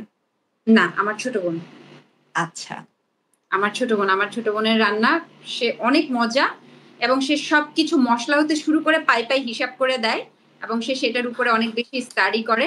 এবং তার একটা রিসেন্টলি আমি খুব জোর করে তাকে YouTube channel and Facebook page খুলে দিয়েছি এই 8 তারিখে, গত হ্যাঁ, তারপরে আপনার বাংলাদেশে বা বিদেশ যেহেতু অনেক দেশে যাওয়া হয়েছে, আপনার পছন্দের রেস্টুরেন্ট কোনটা? আমি তো গিয়েছি 2012-র দিকে। বাংলাদেশের মধ্যে যদি বলি, আম, বাংলাদেশের মধ্যে আসলে আমি তো শেফ টেবিলে গেলে আমার থাইবানের ফুডগুলো খুব ভালো লাগে, কিন্তু দেশের বাইরে আসলে থাই ফুডগুলোই বেশি খাওয়া হয়েছে। থাই ফুড আচ্ছা, হুম। সিঙ্গাপুরে আচ্ছা, গিয়েছি, সেখানেও আমার হচ্ছে বেসিক্যালি থাই ফুডটাই আমার পছন্দ আর কি, পছন্দের আচ্ছা। তালিকায় থাকে। আর বাংলাদেশে হচ্ছে থাইবানের খাবারগুলো মোটামুটি ভালো, মানে থাই ফুড গুলাই বেশি, কোরিয়ান ফুড থাই ফুড গুলার প্রতি আমার বেশি মানে ঝোঁক। ভালোবাসা, ঝোঁক। ভালোবাসা। বিদেশি ফুড যদি হয়, তবে আবার হাবিজাবি খাবার না, হাবিজাবি আবার আমি খেতে পারি না। আচ্ছা, এই যে আপনি এখন আমরা একটা গতানুগতিক কোয়েশ্চেন করবো, যেহেতু আমাদের হাতে আর হ্যাঁ 2 মিনিট সময় আছে। এই যে আপনি তো বললেন আপনি হচ্ছে 90s কিড, আপনার হচ্ছে যে আপনাকে দেখলে মনে হয় না। আপনার রূপের রহস্য কি? আপনার ডায়েট কি? কিভাবে মেইনটেইন হ্যাঁ করেন? দিদি ট্রাস্ট মি, আমি একদমই ডায়েট করি না। আমি অয়েলি ফুডটাকে জাস্ট একটু অ্যাভয়েড করি, প্লাস আমি হাসি খুশি অনেক বেশি থাকি। ওই যে বললাম আচ্ছা, যে আমার বেশি ভালো লাগে ওইটাই আমি করি। আমি জানি যে ওই কাজটা করলে আমার ভালো থাকবে। আর আমি মাঝে মধ্যে 40 মিনিটস 30 মিনিটস হাঁটাহাঁটি করি, ওটা জাস্ট হাঁটাহাঁটি করি, আর ইয়োগা করি মাঝে মধ্যে, তাও ভালো লাগলে। কিন্তু খাবারের মধ্যে অয়েলি ফুডটাকে আমি একটু অ্যাভয়েড করি বেশি। ঝাল প্রচুর খাই, স্পাইসি প্রচুর খাই। আমার যখনই খুব রাগ ওঠে, জিদ, তখন আমি কি করে এক বোল নুডলস করে ওটার মধ্যে ইচ্ছা মতো কাঁচামরিচ দিয়ে আমি খাওয়া শুরু করি। ওয়াও তো সো মি ওয়াও। এটা এটা আমি নিয়ে চ্যানেলে আর অনেকগুলো আপনার ঘুমের রুটিন কি? আপনি কয়টায় ঘুমান, কয়টায় উঠেন? আমার ঘুমের রুটিন, আমি অনেক সময় 2 ঘন্টা ঘুমিয়ে আমার বাচ্চাকে স্কুলে নেওয়ার জন্য 6টায় উঠে যায়। আমার সারাক্ষণ কাজ, আমার এডিটিং এর কাজ করতে হয়, তো আমার তো এডিটিং এর কাজ করতে, আর সকাল 6টা থেকে ডিউটি শুরু হয়, 10:30টায় শেষ হয়। 10:30 থেকে আমার ছোট বোন আর বাসায় এসে আমি আবার ব্রেকফাস্ট রেডি করে সবাইকে খাইয়ে আমি ঘুমিয়ে পড়ি। 2 ঘন্টা ঘুমাই, উঠে ভাত খাই দুপুরের দিকে। ভাত খাওয়ার পর থেকে শুরু হয় আমার এডিটিং এর কাজ। সন্ধ্যায় আবার আমি 6টায় আমার বাচ্চাকে নিয়ে পড়তে বসাই, 2 ঘন্টা পড়াই। 8টা থেকে আমি আবার লাইভ করি, আমার প্রমোশনাল কাজের লাইভ থাকে, এগুলা করি। করার পরে যদি ভিডিও মেকিং থাকে সেগুলো করে ফেলি। করার পরে আবার 10টা 10:30টার মধ্যে বাচ্চাকে খাইয়ে রেডি করে আমি আবার আমার কাজে ফিরে আসি। আমি 1টা আচ্ছা, 2টা 3টা 4টা পর্যন্ত কাজ করি, কাজ করে আমি 5টা বাজে আবার ঘুমাতে যাই। ঘুমাতে গিয়ে ওই সময় থেকে আমি একটু লিকুইড জাতীয় বা ফ্রুটস গুলো খেতে থাকি সারা সারা যতক্ষণ জেগে থাকি, যতক্ষণ জেগে আচ্ছা, থাকি। আচ্ছা। আরেকটা গতানুগতিক কোয়েশ্চেন করে, ছেলেকে ডাক্তার বানাবেন না ইঞ্জিনিয়ার বানাবেন, নাকি ছেলের হাতে ছেড়ে দিবেন? ছেলের উপরে ছেড়ে দিব। আমি আসলে চাই যে, ওই যে বললাম যে যে যেটা নিয়ে হ্যাপি থাকবে, সে বড় হ্যাঁ, হয়ে তার নিজের সিদ্ধান্ত নিবে কি হবে। আমি তাকে কখনো চাপিয়ে দিব না যে তোমাকে এটাই করতে হবে, এটাই খেতে হবে, এটাই পড়তে হবে। এবং আমি তাকে অপশন দেই, এখন থেকে অপশন দেই যে তুমি কোনটা খাবা বলো, বা কোনটা নিবা বলো, কি করতে চাও, কি ভালো লাগে তোমার, এই জিনিসটা আমি ওর রাখি। বয়স এখন কত? আর 7 7 বছর, আচ্ছা এখনো শিখছে সবকিছু। বাহ, 7 ছেলে ক্লাস Wow. 1-এ পরে উঠবে আর কি। মানে এরকম তো মানে পড়ার চাপ না যে তোমাকে ফার্স্ট হইতে হবে, সেকেন্ড হইতে না হবে। না, আমি এটা কখনোই চাপ দিই না। এবং আমি একটা ফিউচার কথা আপনাদেরকে বলে যাই, সেটা হচ্ছে আমি তো চাকরি হব। আমি হ্যাঁ, আমার ছেলেকেও কখনো এরকম প্রেশার ক্রিয়েট করব না যে তুমি সকালবেলা ঘুমটা দিয়ে উঠে আমাকে নাস্তা বানিয়ে দিতে হবে, এরকম কোনো প্রেশার ক্রিয়েট করব না। তোমার যদি মনে হয় যে আমাদের থাকতে ইচ্ছে করছে না, তুমি আমার ছেলেকে নিয়ে আস্তে করে সাইড হয়ে যাও, কিন্তু গ্যাঞ্জাম করবা না বাসায়। হ্যাঁ। আর গ্যাঞ্জাম, হচ্ছে যে মানে ওই যে এটা বউকে নাস্তা বানাইতে হবে না, কিন্তু ছেলেকে প্রিপেয়ার করা উচিত যে ছেলে যেন বউরে নাস্তা হ্যাঁ বানায় খাওয়াইতে পারে, তাই না? হ্যাঁ, আমার ছেলেকে আমি হুম এখনো রান্না নিয়ে যাই, আমি তাকে নুডলস বানানো দেখাই যে এটা এভাবে করো, রুম গুছাও। রুম তো গুছাইতেই হবে তাকে, হ্যাঁ, গুছাতে চাই। কিন্তু আমি তাকে করার জন্য একটু তাকে প্রেশার ক্রিয়েট করি যে করতে হবে। আর যদি করতে না চায়, আচ্ছা ঠিক আছে আমি করে দিচ্ছি, নেক্সট টাইম যেন এটা না হয়। কিন্তু আমি জানি না দিদি আমার ছেলেটাকে আমি কতটা মানে ইয়ে করতে পারবো, এই সমস্ত জিনিসে অভ্যস্ত করতে পারবো, কারণ স্বাবলম্বী। এইগুলা হচ্ছে আইপ্যাড কিড, তো এরা আসলে মানে সবসময় এই যে এটাতে থাকে, এরকম থাকে। ওই আইপ্যাডটা হচ্ছে কমাই দিলেই হয়ে যাবে সব, মনে হয়। মানে ওই যে তারা স্ক্রিন টাইমে একটা বলে যে স্ক্রিন তারপরে দিনে টাইম যে হচ্ছে ওরাও বাচ্চাদের থাকবে। 30 মিনিট থেকে 1 ঘন্টার বেশি হওয়া উচিতই না। হ্যাঁ সেটা যেমনই স্ক্রিন হোক, ফোন, টিভি, ইভেন দিদি হচ্ছে আমি স্কুলে গেলে সব মায়েদের দেখি একটা টেনশন যে আমার বাচ্চাকে এটা করতে হবে, এই মার্ক করতে, এখানে কোচিং দিতে হবে। আমি বলি যে আচ্ছা আপনারা এরকম করেন কেন? আপনার বাচ্চা যদি ওয়ানের লোড বাচ্চা, তাহলে আপনি কেন ওকে প্রেশার ক্রিয়েট করেন? কয় না ভাবি আসলে কম্পিটিশন তো দেখা যায় কি ওর বাচ্চা কোচিং এ গিয়ে ওখানে ভালো করছে, তো আমি বলছি ওর বাচ্চা ওখানে কোচিং এ গেছে দেখে আপনার বাচ্চাকেও দিতেই হবে? মানে আমি না, আমার সাথে না অনেক কিছু যায় না, তো ওদের থেকে আমি একটু সাইড হয়ে যাই। ওরা অনেকে আমার সাথে মিশতে চায়, কিন্তু ওই যে ওকে মেন্টালিটি মিলে না। আর লোকজন ভাববে আপনি ফ্যাশন ব্লগ করেন, আপনি সেলিব্রিটি থেকে আপনি মিশতে চান ওকে, না। আমাদের আর 30 সেকেন্ড আছে। 30 নবনুরে সেকেন্ড। এসে কেমন লাগছে এটা বলেন তাড়াতাড়ি, 10 সেকেন্ডে। Awesome. আমি প্রথমে বলেছি মার্সি দিদিকে যে আমি এই ফার্স্ট টাইম কিন্তু এরকম একটা পডকাস্ট প্রোগ্রামে আমি জয়েন করতে পেরেছি। আমার এর আগেও হয়েছে, আমার বাচ্চার জন্য আমি করতে পারিনি। আবার নেক্সট মান্থে আমার আরেকটা পডকাস্ট আসবে। তো আমার খুব ভালো লেগেছে আপনারা এই উদ্যোগটা নিয়েছেন। আর আমি বলবো যে মানে আমাদের মতো যারা এন্টারপ্রেনার আছে বা এরকম ব্লগার করে, ব্লগিং করে, স্ট্রাগল করে একটা পজিশন ক্রিয়েট করেছে, তাদেরকে আপনারা নিয়ে আসেন, তাদের কাছ থেকে জানেন, তাদের কাছ থেকে আইডিয়া নেন, তাদের ইয়েগুলো শেয়ার করেন। আমরা চাই যে না এগিয়ে যাক। আপনাদের এই থ্যাংক প্রোগ্রামে ইউ, যেতে পারে তাহলে তো অল দ্য বেস্ট। হ্যাঁ, আপনার কোনো গেস্ট থ্যাংক থাকলে ইউ। আপনি সাজেস্ট করতে পারেন যে হচ্ছে ওর সাথে যোগাযোগ করলে ও পডকাস্টে নিয়ে আসবে। হ্যাঁ শিওর শিওর, আমি করতে পারবো, রিকমেন্ড করতে পারবো, কোনো সমস্যা নেই। হ্যাঁ, আর আপনাকে অসংখ্য ধন্যবাদ আমাদের সাথে এত কিছু শেয়ার করার জন্য, এত কিছু বলার জন্য এবং এত অনুপ্রেরণা দেওয়ার জন্য সবাইকে। যে ভাই আপনি আস্ত একটা হচ্ছে যে অনুপ্রেরণা দাঁড়াই আছেন। হ্যাঁ দিদি, এটার জন্য আসলে আমি মানে আমি মনে করি যে না, আমাকে টিকে থাকতে হলে আমাকেই যুদ্ধ করতে হবে। আমার জন্য অন্য কেউ যুদ্ধ করবে না। আমার মাটির পায়ের মাটি শক্ত করতে হলে আমাকেই ঘুরে দাঁড়াইতে হবে। কে ঘুরে দাঁড়াবে আমার জন্য? আমি আজকে যদি মরে যাই আমার জন্য